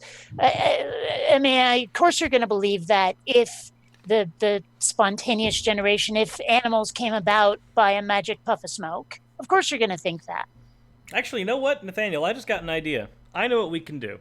At some point, me and you need to do a video called What Came First, the Chicken or the Egg, and just provide the evidence as to why it's the egg. Okay. That'd be fun. With a shit ton of horrible humor about it, because it's like one of those age-old questions that was answered like 100 years ago. That'd be great. Be a cool video. You're not giving that other side of the equation any room to breathe. Well, there is no other side of the equation. That's why they call them the... There is no other side of the equation. What equation? I would be funny. It would be hilarious to find out he could actually do an equation. He probably doesn't even know what one is. He'll just be like E equals MC squared. That's how Einstein disproved God, right? Maybe it's worth noting that Matt Powell here never went to like regular public school. He's always been to Christian schools growing up, and all of them were old IFB as well. So, yeah. So he's grown up in the cult. Great. But does that stop? And I guess I don't. I've never been like this type. I mean, I'm a Nebraska football and volleyball fan, so I kind of understand indoctrination a little bit. But I don't. I guess my brain cannot understand a person's inability. I know this is probably going to take this way away from what we're talking about, but I don't understand a person's inability to see something and then understand that it's not true and then accept it as faulty or a lie. Is it actually not wanting to, or is it because of the length of indoctrination and inability in some ways to do so? Or is it both? I'm sure some of it is fear. Anything that's contradictory to the Bible, they demonize. It's lies from Satan. It's either the New World Order or the synagogue of Satan or the homosexual agenda that's trying to pull you away from Christianity. It's all insider versus outsider doctrine. Anything that isn't new IFB is incorrect and evil and just trying to pull you into hell. And that's like I said, fear. Go ahead. Yeah, fear. I'm guessing that's the case. Like yesterday, somebody tried to tell me that if I wanted to, and I was talking to a Muslim, and if I wanted to show that that I'm pure, that I had to go, because milk is apparently pure in Islam. I haven't researched that. I don't know. And they should learn it's not. Anyways, I go and like boil some milk and then go have sex with my wife because, if you're gay, sorry. And then go back and look at the milk and it won't be sour. But if I go and boil milk and then I don't have sex with my wife, the milk will be sour and it shows that I'm impure. And I said, okay, what if I boil milk and I don't have sex and it's pure? Then it doesn't, and no matter what, this person was unable to see that this is not a test that you can falsify because they had an answer to it. It's like, oh, it means you're pure, it means you're impure. But they weren't able to even consider this different alternative. And so I think that's like the case around every religion that's cult-like that. I don't like when people put up unfalsifiable things like this, because what you end up finding is that when you try to explain, okay, look, you can't test this with any form of control. You can't. And they go, well, that's fine. No, it's not fine.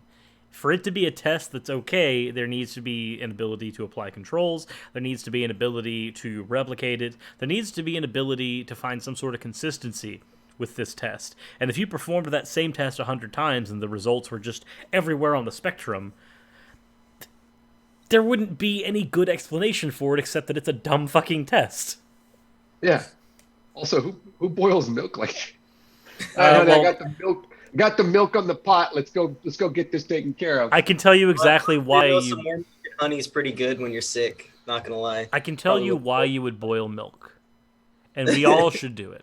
If you have a baby goat, and its mother has some milk, that's a reason to boil milk. Put the kid in the milk, right? How does that work? Why is that in the? I don't understand why that's like. Who did that? That was just one guy going, okay, look, Samantha, I know that you think that your goat stew is good, but it's not. God says so. Yeah, like cottage cheese goat food. Missing links. Quote mine The time. absence of fossil evidence for intermediary stages has been a persistent and nagging problem for evolution. Was that a computer voice? That sounded like something my phone would say. Every fossil is evidence. Why aren't there any transitionary forms? Do you exist? Yes, you're a transitionary form. That's Stephen Jay Gould, right? Because it's like blank on my screen. Okay. Stephen Jay Gould is talking about pre-adaptation. Basically having, this is back, I think, in like the early 80s, maybe late 70s when he wrote this. And he's talking about basically having a bird having feathers before they would use them as like insulation, because they would use them to trap their prey. Mm-hmm. And so they were pre-adapted for when it would get cooler, and it just happened to work out that way. Just like how animals with wings were able to use them to shelter eggs before they were able to use them for flying or gliding.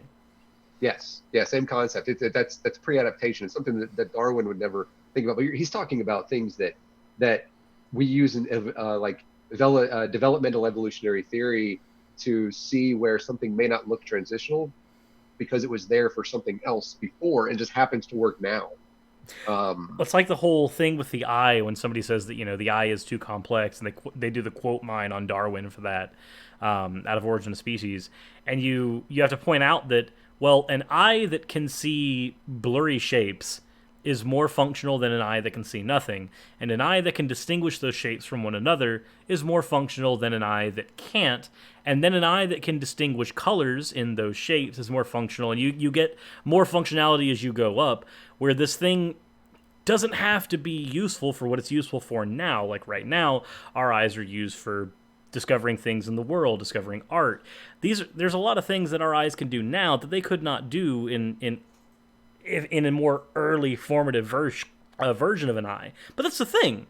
It doesn't have to. It didn't need to. It just needed to function.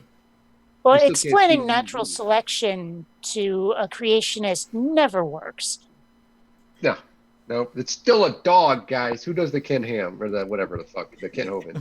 A dog is a dog is a dog. Water. Just water. You forgot to say okay. Okay, look, okay. A dog will always beget a dog, okay? And if you don't think that that's true, the Bible even says it. Look, Fuckophicus 16:7. Dog begets dog. Darwin came out with a theory, and in his book he stated he didn't come out with a theory. That's not how this works. That there must be missing links, otherwise that proves his theory to be look false. At that dumbfounded look on his science has tried to make up a lot of missing links. They've tried to prove it, but they've been proven false. They've been shown to be fraudulent in the missing links that they try to provide. Jesus Christ. Not Lucy. So, you know, when somebody does put up a false claim in science, do you know who's responsible for checking that it's false? Other scientists. The scientific method is a self-correcting method. It's how it works. That's why peer review and replicatability are important. Oh my God. This is my preferred field of study, and whenever I hear this nonsense, I lose my fucking mind. Are you bleeding out the eyes yet? No, it's currently in the part of your retina that detaches, which causes you to have retinitis pigmentosa and go blind. So it's close, and that's such great fucking design. And it's just like, you could talk about Sediba and Heidelbergensis and Erectus and Naledi and Robustus and Africanus and you go all the way Kenyanthropus if you want to. It doesn't really matter. You can no, we figured this shit out. Almost Australopithecine, you can see they have valgus knees, which people today still have in some cases. A genetic defect they have where close to valgus knees, but don't work because they're bent inward or outward, as if the person is not always bipedal. This is like, not to mention we had Artie who had the indention in his palm for his finger for knuckle walking, whereas Lucy did not. And this is easy to see as well. If you get somebody, not everybody still has this little. It's a ligament right in here to where if we bring our middle finger down, it causes the rest of our fingers and our thumb to basically move inward, because that's when we fucking grip branches. And having the extra supportive strength there was useful at that point. Whereas now, even though we're arboreal, by the way. So whenever you see monkey bars, monkeys are arboreal, so don't hang from those, jump from one to the other. We're bad at naming things. I mean, we have an entire Sonic the Hedgehog game where one of his forms is called the Werehog, but he's half hedgehog, half wolf, and were means man. So, yeah, no, you're right. And in D&D, you have bugbears, which are neither bugs nor fucking bears. So, no, yeah, we blow at this. We blow at this naming thing. You know how many Neanderthal, how many different single Neanderthal remains we've discovered? It's so fucking many. Some of them are so young that we can still look at their DNA and we can see that pretty much everybody that's white has Neanderthal DNA, a speck of it. We can see this because they weren't so far removed in a ring species that we couldn't interbreed with them before we murdered them, because there were more of us, not because we were smarter than them, not because we were stronger than them, because they were both. We should have been Neanderthals. They were better suited, but whatever. Didn't we also though do one thing that Neanderthal didn't do, and that was just domesticating dogs, and that helped us a lot? That was around the same time frame. Yeah, they weren't able to do that, but that was just happenstance more than anything else. The fact that we happen to be in the same area is it's not like that fucking Alpha movie. Don't watch that; it's awful. This little picture right here, I kind of just want to say a couple things about it very quick. Sorry for interrupting you guys. Lucy wasn't discovered by this Rayner dude. It was discovered by a guy named Donald Johansen. And the reason why this guy was forced to retire was apparently he was plagiarizing the work of his peers and selling items that belonged to the university. So it wasn't because of discovering Lucy and bringing out some false information about Lucy. It was from, stealing people's work and selling things that didn't belong to him. Well, yeah, and of course, anybody that doesn't know, Lucy gets the name from Lucy in the Sky with Diamonds. That was what they were listening to by the Beatles whenever they first discovered this particular female. We now have hundreds and hundreds of separate Australopithecus, Africanus, different findings all over the place, and we actually had to correct something in the sternum, because it haven't been at the connection with the clavicles into the sternum, where we would not actually have seen that, and so it was something that wouldn't go there, but we figured that out because science works. And so these people that try and do this is you line these, they won't even speak with somebody who actually has any kind of knowledge on the subject, because you line up these skulls going back 3.3, 3.5 million years, and sometimes even further, where we can get into like the proto-primates and the proto-haplorhines and cladorhines, and they can't even tell you which one is, quote, fully ape and fully man, because there's not one. It's been this gradual process to where you can see cranial sizes change, but you can't see where it makes this one's an ape and this one's not a man. Especially when you look at Erectus, Neanderthal, Naledi, and you take away the Homo sapien, obviously, but you can see those and you can't tell without understanding the science. The fact that it was gradual is the thing that you can't get a creationist to understand that, is that it was really, really gradual. And even if you say that, they're like, yeah, but dogs can't do anything other than a dog. You never saw one turn into a dolphin, did you? And it's like... I had this argument with somebody a few months back when I still had my Kick account active, because when I first started my channel, I actually advertised my channel on Kick. That's how I gained my first 100 subscribers, was through Kick. Strangely enough, it's very weird. But so when I was having these conversations, because there's a shit ton. If you're ever bored, there's a ton of religious debate groups on Kick. Just people constantly doing nothing but debating religion, debating science. It's a very good pastime. Not a productive one, but a fun one. There was a conversation I had with one of these people on there who said that, well, if chimps are our closest common ancestors, why do their skeletons not look like ours? And I was just like, well, hold on a minute. I can understand you thinking that, because there's more elongated arms and there's more issues there. Sure. And then I said, okay, why don't you look up a bonobo skeleton? Because they're incredibly close to us. And the answer to that was just like, oh, never mind.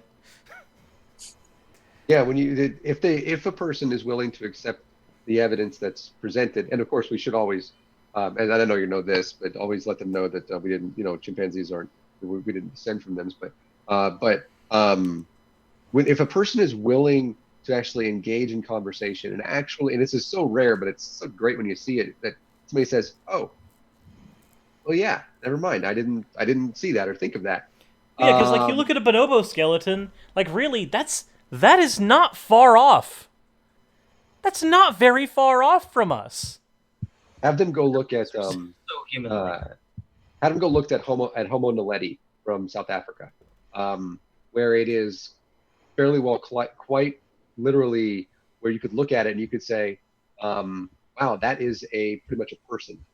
And there are still some features, and it's really funny of the evolution of Naledi, and there are still these features, especially on the hips and on the hands, where you're like, this could be either or, because it's so similar to both of us. And I'm fairly certain I've seen people in real life that look like the artist representations of what Homo naledi would look like with full skin and everything.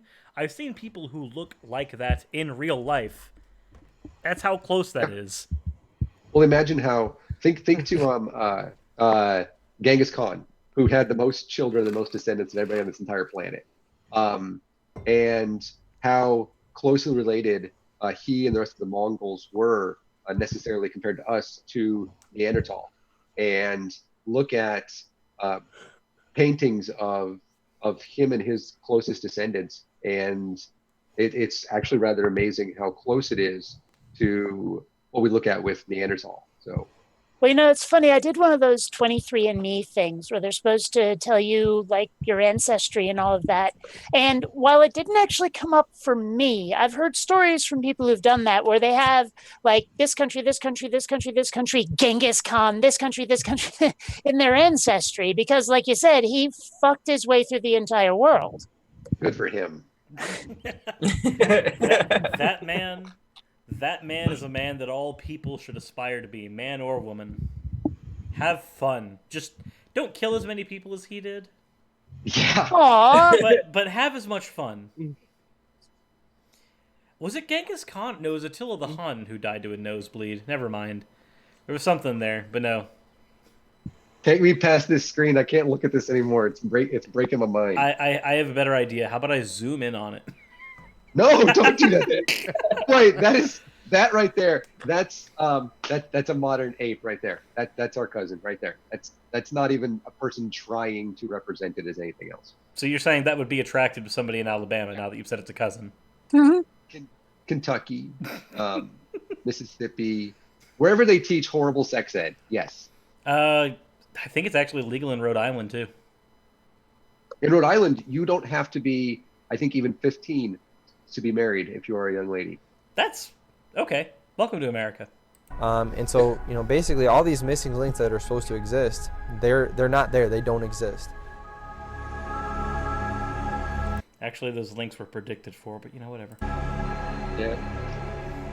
We have had enough of the Darwinian fallacy. It is time that we cry, the Emperor has no clothes. Stop. Who is this guy? Stop. I know who he is. He is a Chinese. Dude, this guy is amazing.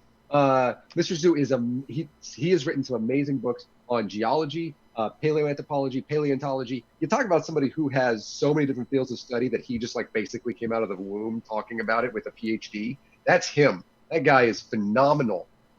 What they just quote mined the fuck out of is at the end of one of his papers, he was talking about social Darwinism.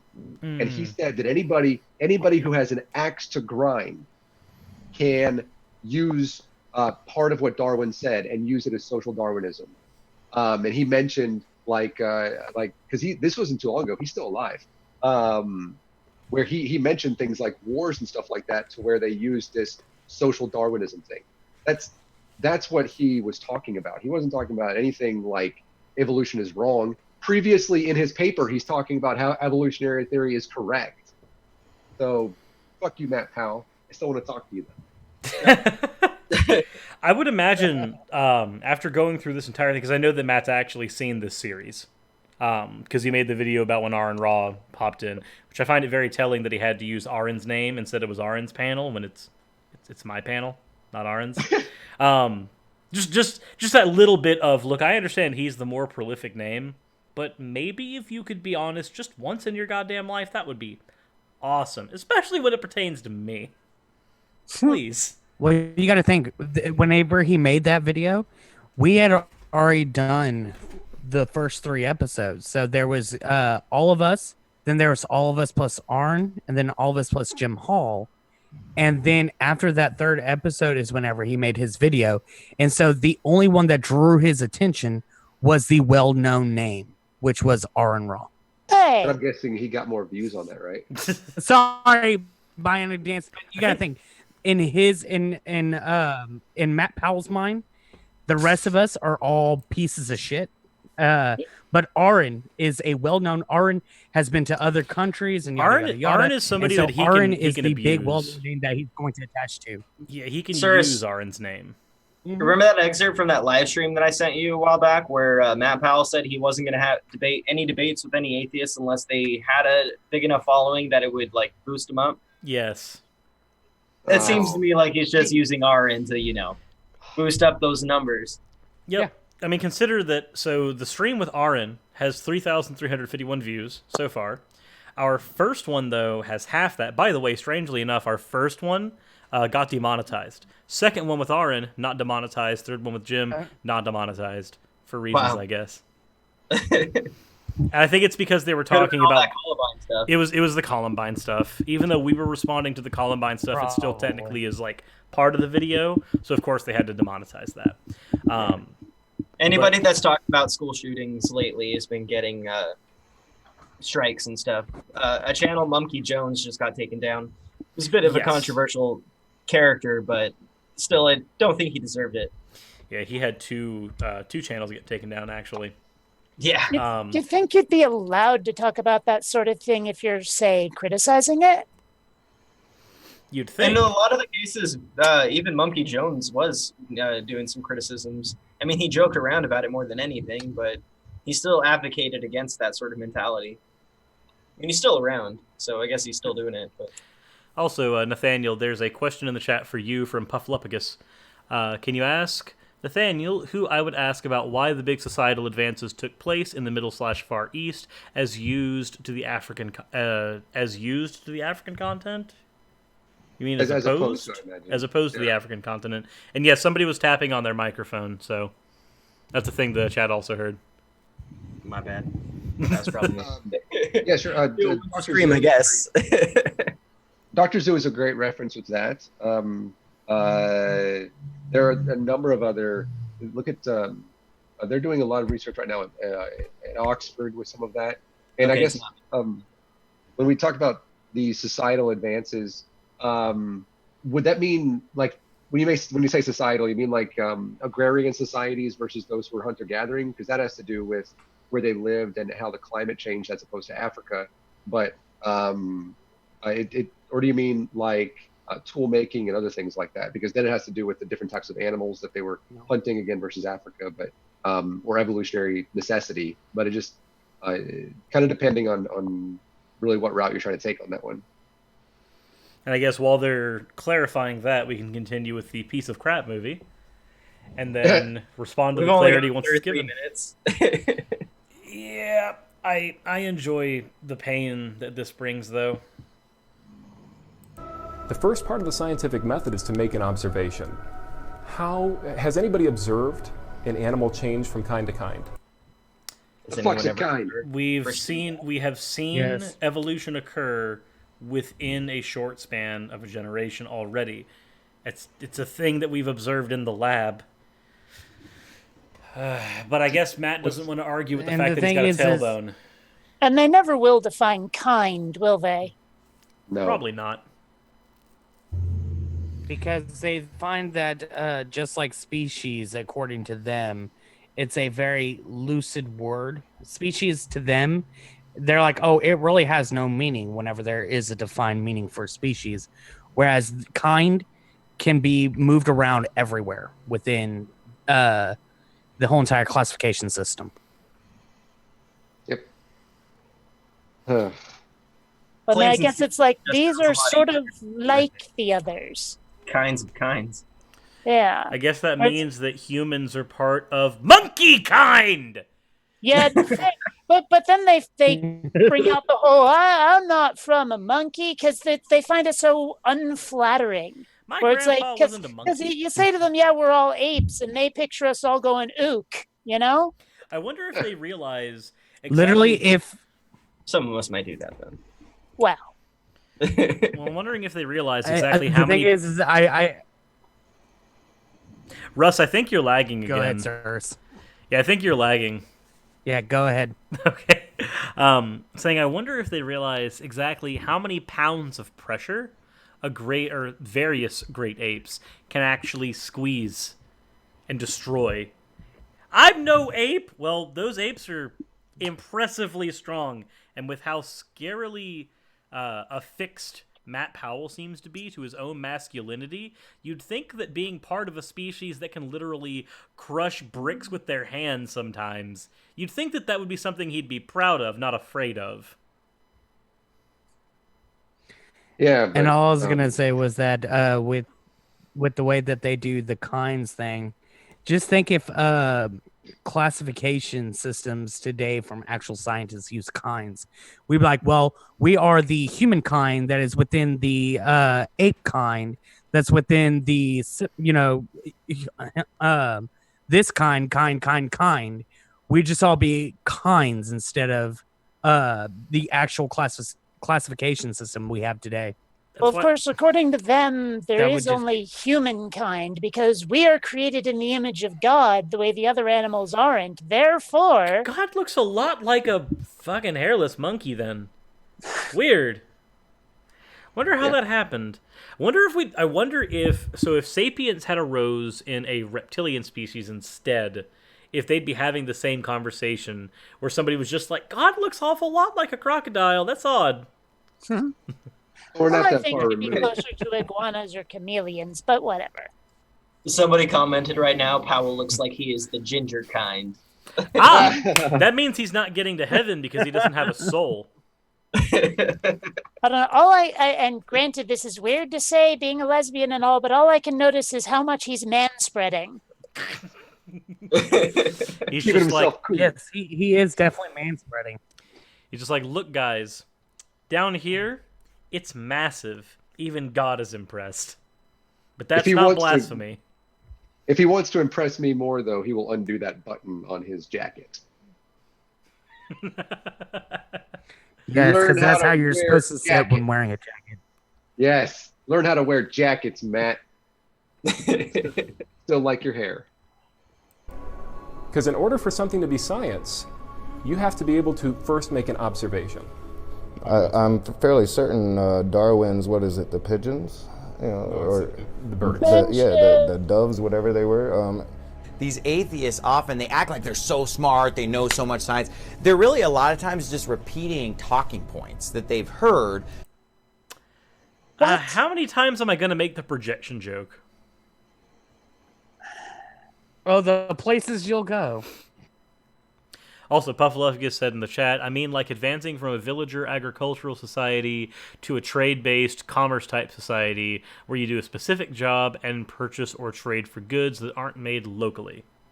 Did you notice how they started with Nakasuchi, then that Steven Anderson quote, and then right to Richard Dawkins here, and then the associative cutting of all that.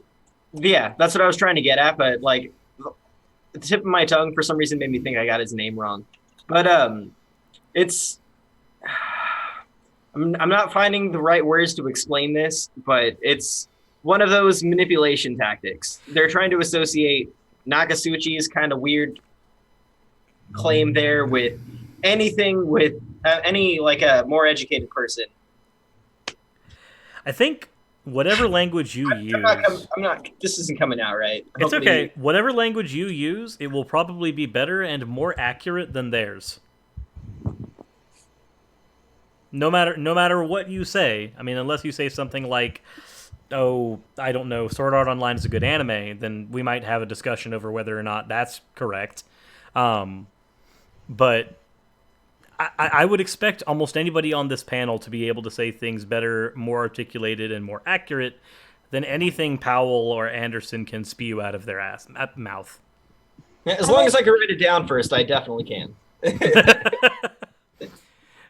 Meanwhile, when I tell people I don't use a script for my videos, they say that I'm lying. I use a script during collaborations, and that's by matter of necessity. That's about it. See, that makes sense. I script absolutely every last scrap of my videos. I gotta work on my method, honestly. It takes me way too long to make a video. My problem is more of necessity. I learned how to type by pecking. So I peck at about 80 words a minute, sometimes more, which means that typing out an entire episode is very painful. So I just don't. These scientists and professors that they've studied under, or just they read one little pop science book about why God's not real, or why I read one little pop religious book about why God is real, and I guess I wish that were the case. You know, the difference between how the Bible was put up and how all of like scientific knowledge has been accumulated. All these people are just like copying and changing a couple of words around. All the scientists are first off checking out all the other work behind it, making sure that they analyze it, peer review, make sure it's right, and then they go out and repeat the studies. And if they make their own observation, they go out and find new information. It builds up, and people that somehow could disprove any of these like theories or discoveries are usually awarded with something like the Nobel Peace Prize. Or some... I can't talk right now. I'm sorry. Yeah, some okay. Chemistry, biological. There's different terms, obviously, different things in biology, and that's true, and that's why they try to downplay the Nobel Prize, like laureates and stuff, But then they're quick to tell us that 86% of them over the course of since 1900 since the 1900s have been Christians, so which one do you like? Do you like the fact that Christians have gotten more, or the fact that do you think it's a good thing or not? That's like when you've... What I was trying to get at was stagnation versus progress, by the way. Religion's kind of stagnated while science is moving us forward. This is one of the things that brings me to, we know that I don't want to comment on the sexual drama that's happened with like Neil deGrasse Tyson or like with Lawrence Krauss, but when you're dealing with individuals like that, how many times has a creationist used those examples as a method of undermining scientific literature? Say, oh well, look, you have scientists who are involved in these sexual dramas, and that's horrible. But the minute that you bring up that there are priests who do the same shit, they're like, oh no, those aren't the real Christians. You're just like, wait, what? I find that incredibly hilarious because they will sit there and do that, and I've watched people do it because I've sat there and had a conversation with them, and they're like, oh, look at this scientist who has been caught up in this sex scandal. And it's like, what about the pedophile priest? Oh, well, you see. Well, let's not get too carried away here, guys. Well, I mean, sure, those aren't the real Christians, but for some reason they're all Scotsmen.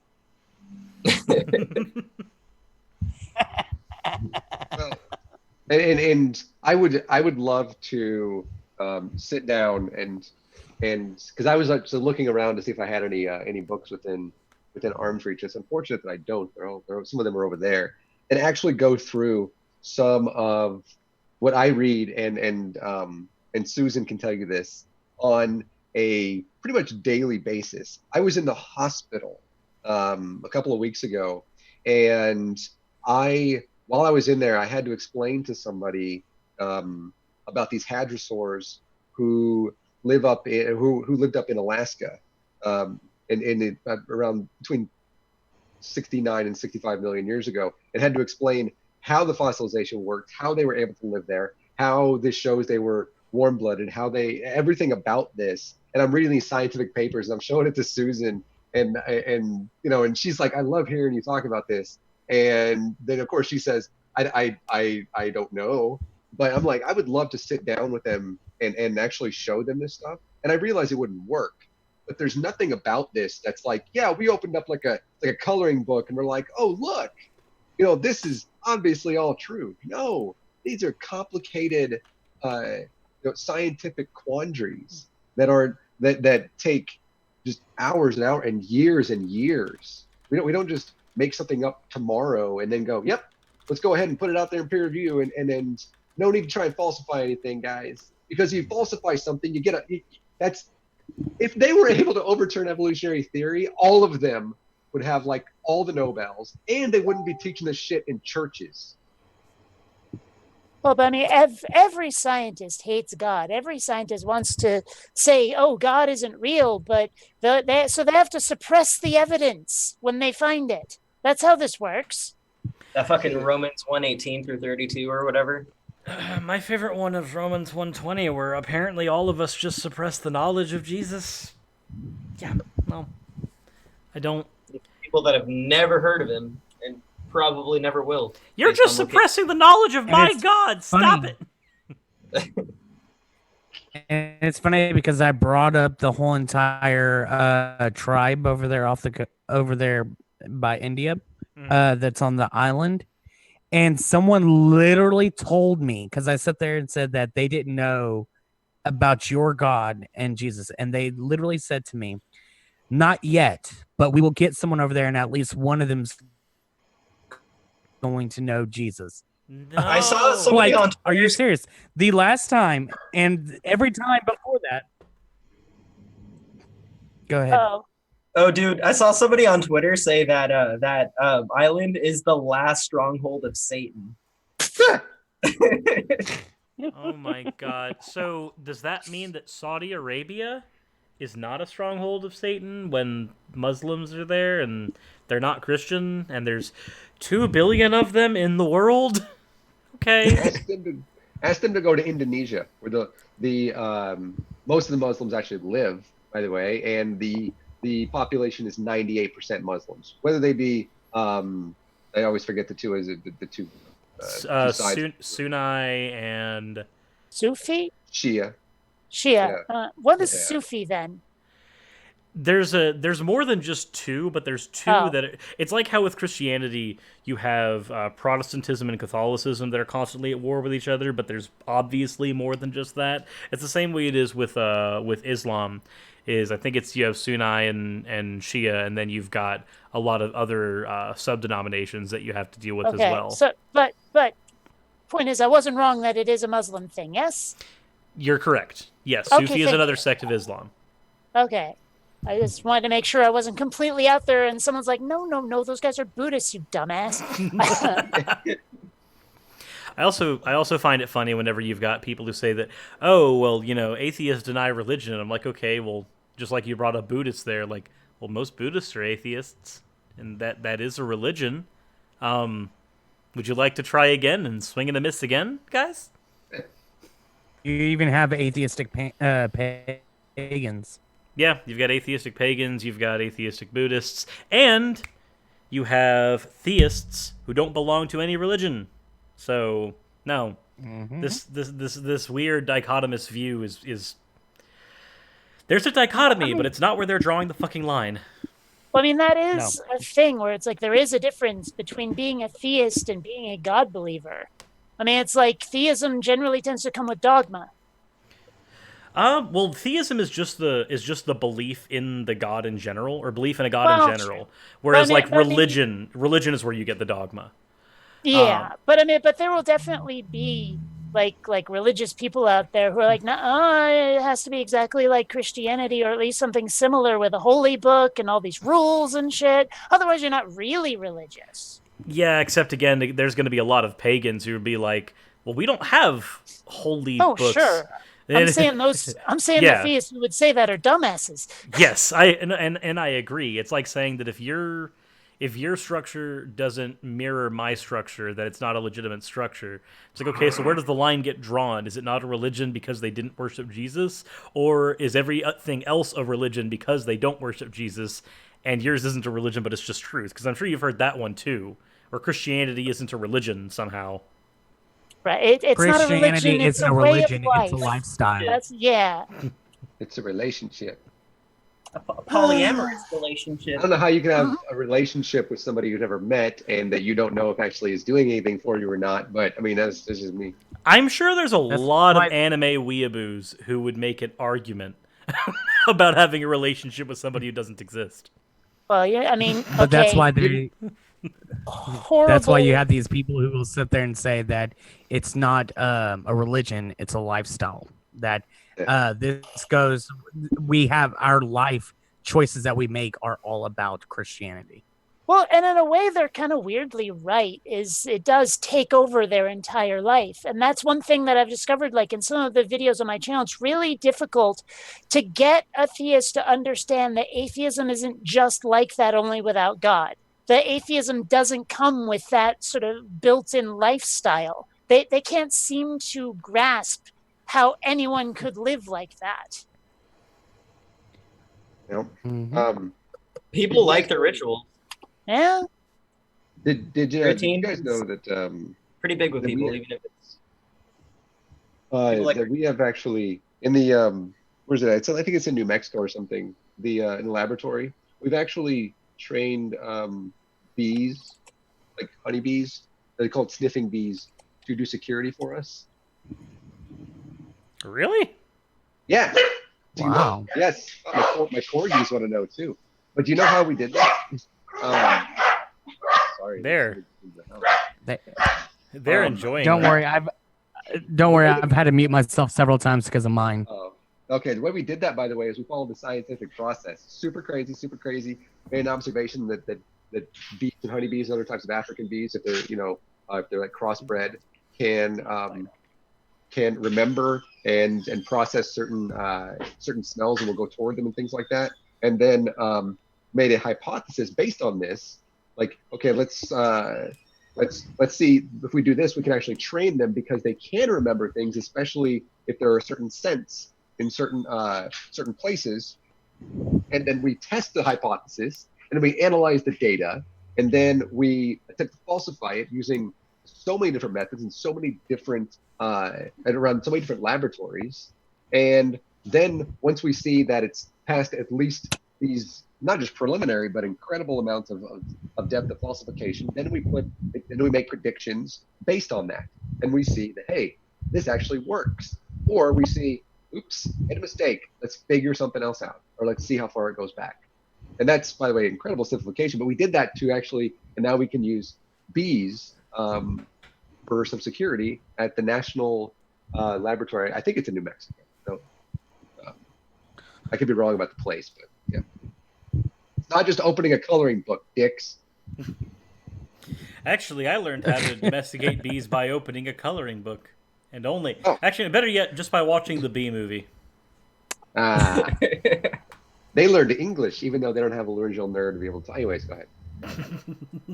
Evolution's true, or the Big Bang. All I'm saying is that.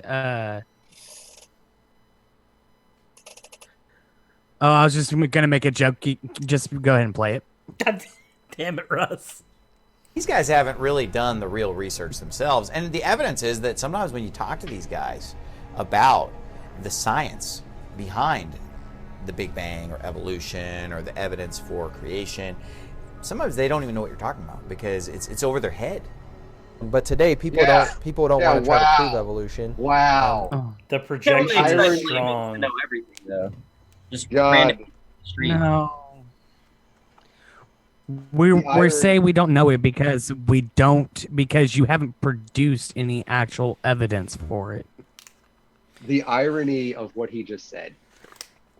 It's all projection. The guy has no idea. And I'm guessing the two people that are standing with him, who look like they want to punch him in the face, by the way, he just said that, and there's nobody that has any even the simplest grasp of the scientific method would even say that they don't understand it. Motherfucker, they're the ones that told you what it is. They're the ones who told you what the scientific method is, period. They invented it. Which, by the way, I can make this joke now. That is, you can barely see it there, but I am projecting our episode on the wall behind me because I'm finally going to make this goddamn projector joke work. That's still. I give that pun a good 4 out of 10. I love having a projector on my phone. Thank you so much, Motorola. Not sponsored, but I wish I was. It's just false. They don't do any real science to prove it. And again, one of the main fucking category error. Pause. We are now past the midway point. We are. You're right. We finally hit it. Also, are we really? Yes, we are. Yes. Also, geez, yeah, you're right. I'm finally halfway through. I'm fucking pissed. So that means we got 4 more episodes. It only took 8.5 hours, but we did it. I'm fucking pissed when he says didn't prove something using science. Son of a motherfucking cunt waffle. That is a category error. You prove things in math. Yeah, I keep saying that too. Like, in science, we don't actually prove anything. You demonstrate things in science. You prove them in math. Yep. All we do with science is we go to explain the way the world works around us. That's it. That's it. I hate. That's become my new pet peeve when somebody says, "Has science proven this?" And you're like, "Science hasn't proven anything." And then you go, "Oh, you admit it." I'm like, "No, that's you're not even wrong at this point." Okay, one of my pet peeves is when people don't know the difference between proved and proven. Just saying. Yeah. Yep. Yeah. It's all bad. TV2 says, "I like the way you guys only choose to torture yourself with the video just a little at a time, coming to the point of throwing up and then taking a break." I don't know how many times. And this is why we have taken 4 episodes just to get to the halfway mark. I will say one of the advantages of this movie being such a massive clusterfuck of misinformation and taking so much shit to talk about with it is that it has meant that we get to have multiple guests on. So we've at least got to hang out with friends. So, like, that's a cool thing. but still. It's like, at least I'm not being tortured alone. I brought people with me. Heat Shield said, "Quick, somebody archive this. It's the second time Cirrus has ever been angry." I was wondering how much it would take for you to start kind of going off like me. It took me about like the first couple seconds of the video. It took a category error. That's what it took for me. It took a fucking category error of all things for me to finally get to that point. Nathaniel, I'm going to let you know now. I was angry once I heard that Matt Powell was making a documentary. Wow. Hey, Nathaniel, I'll tell you my secret, Cap. I'm always angry. I really hope you die in the next film, just for that. That was the biggest plot hole of that whole fucking movie. Yep. Spend the entire movie trying to get Hulk to do things on command, and then he's able to do things on command at the end because he was always able to do it. Oh, so you were just being a dick then, Bruce? Neat. And now no, because the very next episode, he couldn't control it. That's because Thanos makes his willy hard. I am so tempted to piss you guys off by asking who these characters are. I totally know, but I just want to see the looks on your faces. It wouldn't piss me off because I'll be honest, before the Marvel Cinematic Universe, I cared about Spider-Man, and that was it for Marvel. I was still mostly DC. I'm still a DC guy, even if their cinematic universe is garbage. But no, I wouldn't have only gotten their mad. live action. Their animated cinematic universe is amazing. Yeah, their animated cinematic universe is good. Their real life cinematic universe it's a hot mess. Garbage. It's absolutely horrible. Because the people, whenever I go to talk to them, they people know that I'm a huge Batman fan, and they said, "So, in your opinion, who was the best Batman?" And I'm like, they're all just terrible." This movie just showed you the worst part of a Batman series can be Batman. Yes, and the thing is because growing up, I know the billionaire swagger of Bruce Wayne and the broodingness of Batman, and so to have someone to fit those two into a movie just right with an equal mixture of the two, it has not happened yet for me. I mean, they've gotten close, but nowhere near as Batman and / Bruce Wayne's status. Being like that, and so it irritates me. When somebody asks me who the best Batman is, my answer is usually a clear Kevin Conroy. Of course, Kevin Conroy is always the best, but the thing is I try not to say that because I know that they would think they're like, well, I mean the live action. And it's like, yes, I know you mean the live action, but the only you're just like, we were talking about garbage. I wasn't aware. Right, I wasn't aware we were talking about the worst part of DC. Apparently, by the way, because Susan wrote a message, Kevin Conroy, and she says, "Duh." Yeah. Yes. Kevin Conroy. Yes, Susan. Kevin Conroy is the clear best Batman. There's not a competition. Just like if you were to ask me who is the best Joker, clearly Mark Hamill. Yeah. Yes, I mean he's like apparently the only one. Like there are other Jokers, but Mark Hamill's the best. Yes. True. That's a joke. It's a bad joke, but it's funny on multiple levels because in the DC comics there's 3 Jokers. Now, who played the best cock knocker? Mark Hamill or Tara Strong? I have no idea who Cockknocker is, but I have a feeling this is a horrible joke. You're so fired. It's always Mark Hamill, regardless. Who was the best president? Mark Hamill. The Cockknocker is like Kevin Smith's like ripoff of the Joker, kind of. Oh. I don't know which supervillain would be the best comparison for Cockknocker, but it's played by Mark Hamill, so at least in Jay and Silent Bob Strikes Back. Fair enough. Oh yeah. Is lacking is the missing links. Not even going to go into that. There are no missing links. The whole chain is missing. And suddenly Nathaniel wanted to shoot a person again. Oh my god. we all know this is quote mined as shit, right? Yes. Oh yeah. Of course it is. Okay, I'm not even going to get into it then. It's the best creationist tactic. So Okay. just in case, because I know Matt Powell or at least some of his cronies are watching this without commenting in the comment section, the reason why there are no missing links is because there are no missing links. We've pretty much filled all the gaps in the whole entire evolutionary line. There are in order for us to at least say that. Well, I was correcting myself. I was saying that in order to at least say that we know that evolution has taken place. Okay, because I was about to go. No, we have missing links. The reason it's not a problem though is because it's like a puzzle. If you put 80% of the puzzle together and you look at the pieces that are missing, you're like, well, I do know this is a puzzle about a red car that's probably a Ford.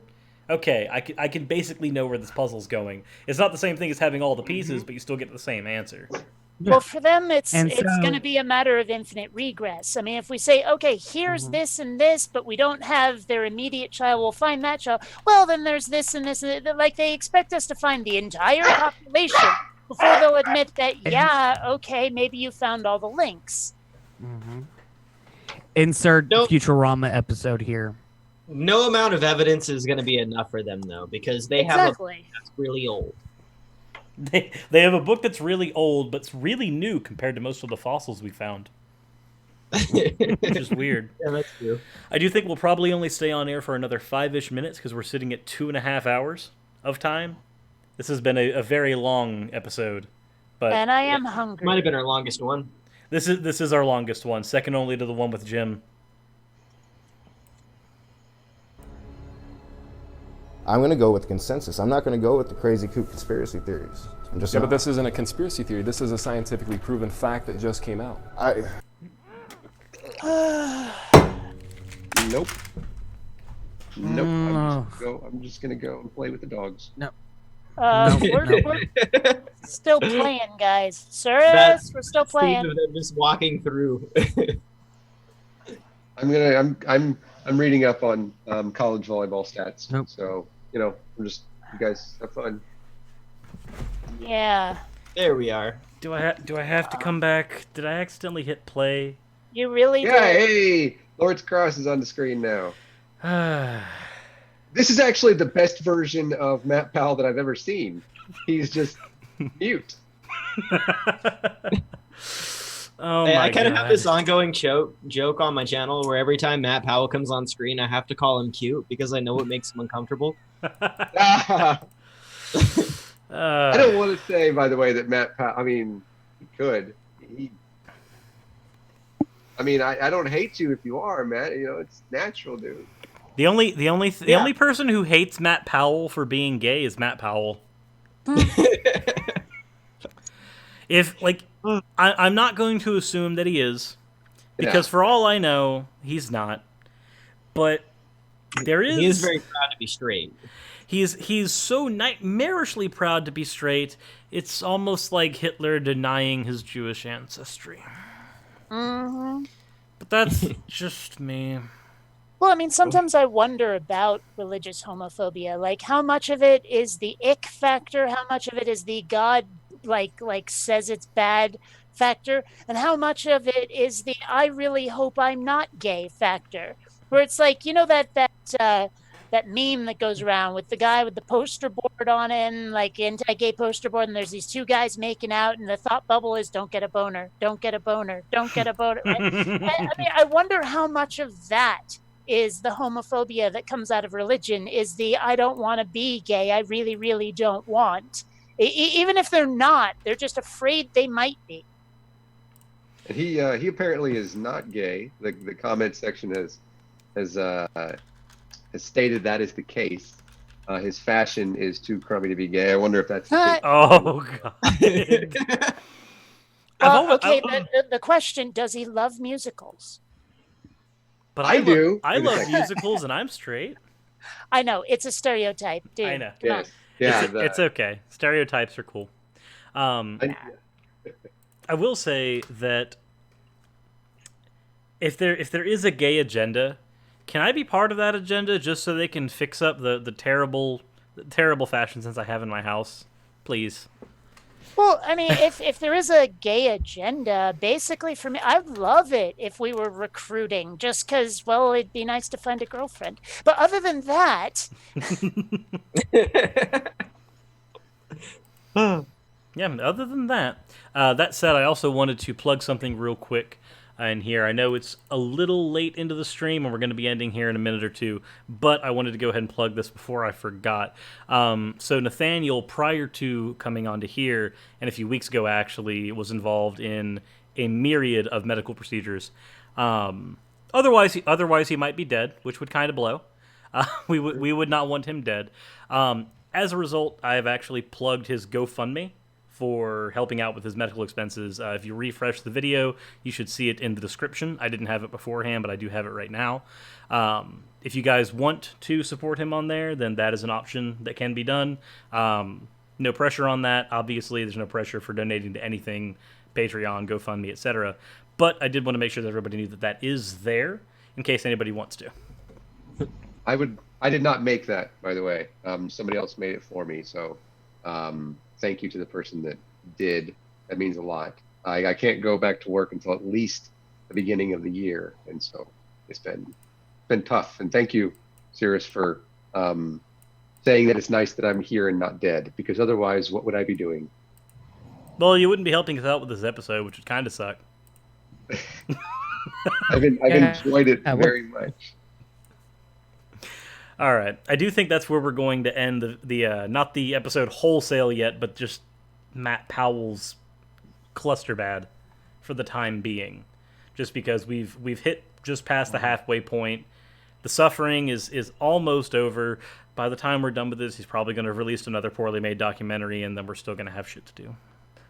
Only going to hate myself a little bit. And they already do have other documentaries that we are going to look into. Oh my god! Don't tell me that, Russ. Please don't. I think I'm sorry. I'm sorry. I'm an atheist. I love living in denial. Somebody asked, Sirius. Somebody asked if you're going to be doing a video because next week, obviously, next Monday is Christmas Eve, and if they're going to be doing one because of the holiday, or if you're going to skip a week.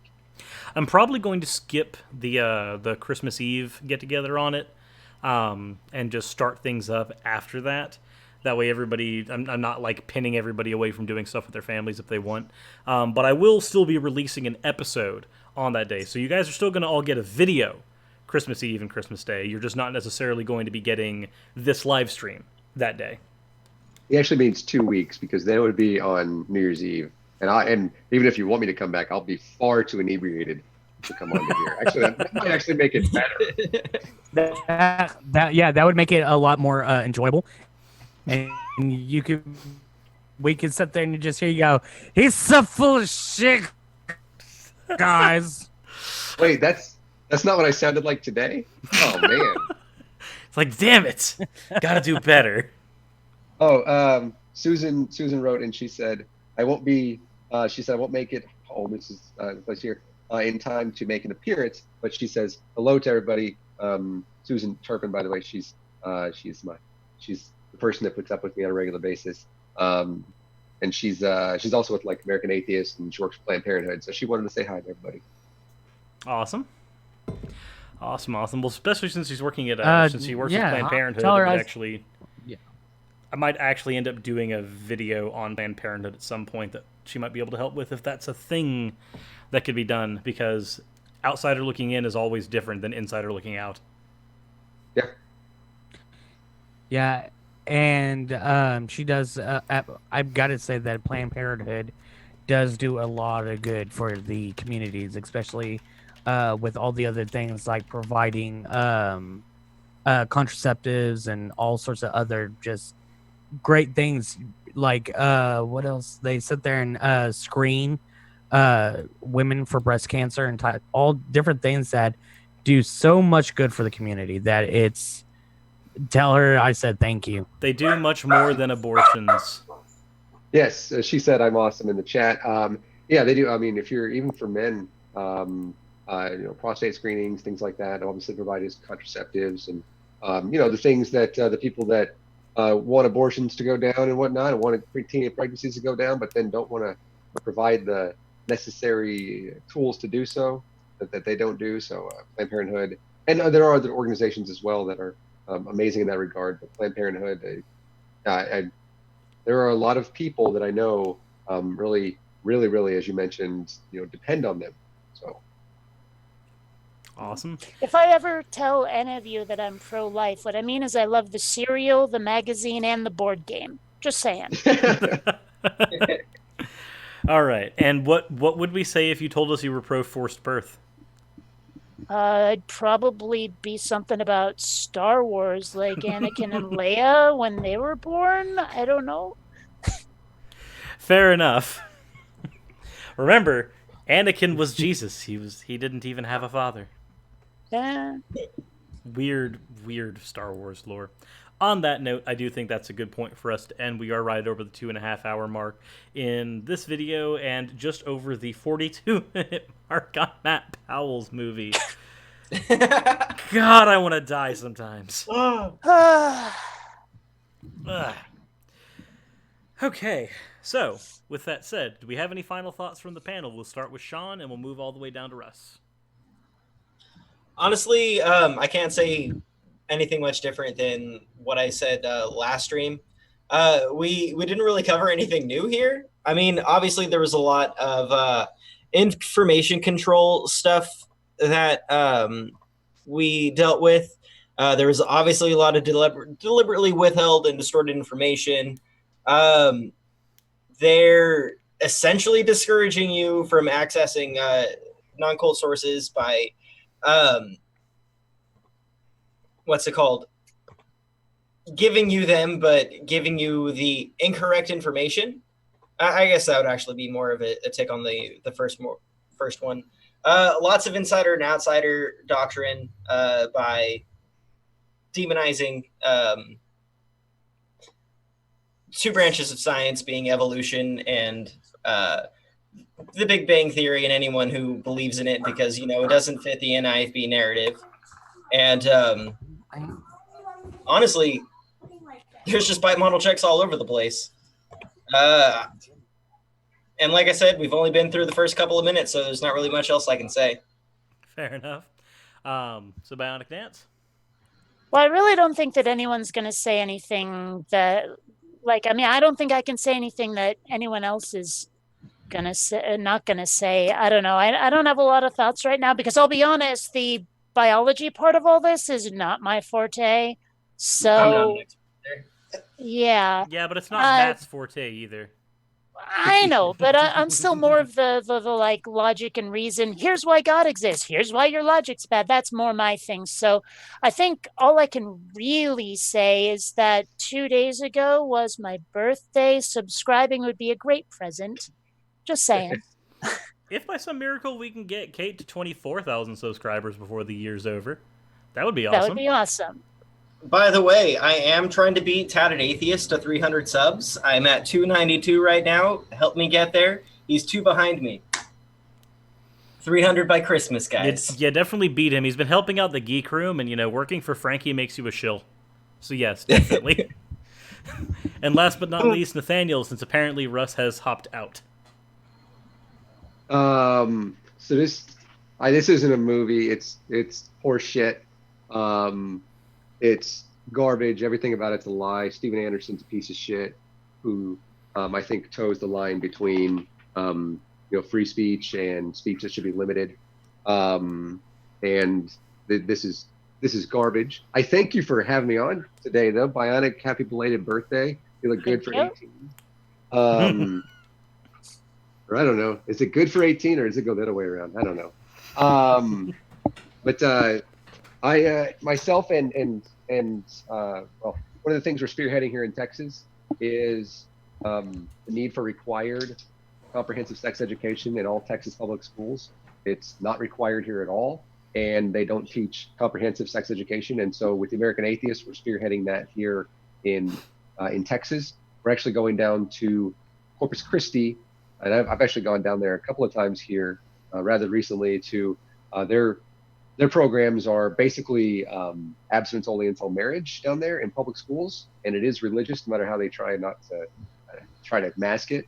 And so we're going down there on January 12th to have a presentation about that, and that'll be that'd be a lot of fun. So if you're in that area, please feel free to join us. But we're doing this is amazing to be able to take my mind off all that kind of thing, because I have been able to sit down and really focus on that a lot. And so thanks again for having me here. It means a lot. I know you and I, we talk every once in a while. So, and you can follow me on Twitter if you want to. I'm Atheist Husker on Twitter. And then if you like sports, which I find that a lot of atheists aren't really into sports, I'm Nathaniel Husker, and you can follow the Corgis on Twitter. They're Dose Corgis 15 with 115. So, thanks again for having me. It's been a lot of fun. Hey, no problem. All right, and with that said, everybody who's been watching, we thank you guys for suffering through the 2.5 hours that we've been doing this. And if you've been watching since part 1, we thank you for suffering through we're close to almost like 10 hours of this. Jeebus, this is a lot. It's like there's a luggage case with so much to unpack, and you open it up and it's just anthrax. Jeez. I mean, really, what else would it be except dog shit? Asbestos. It's asbestos. It kills you slower, especially if you're Johnson & Johnson. Fair enough. All right, guys. With that said, I'm going to go ahead and clock us out. Thank you all for joining, and we hope to see you in the next one, which should be either in a week or in 2 weeks. Well, no. Either in 2 weeks or in 3 weeks, rather. See you guys. Have fun.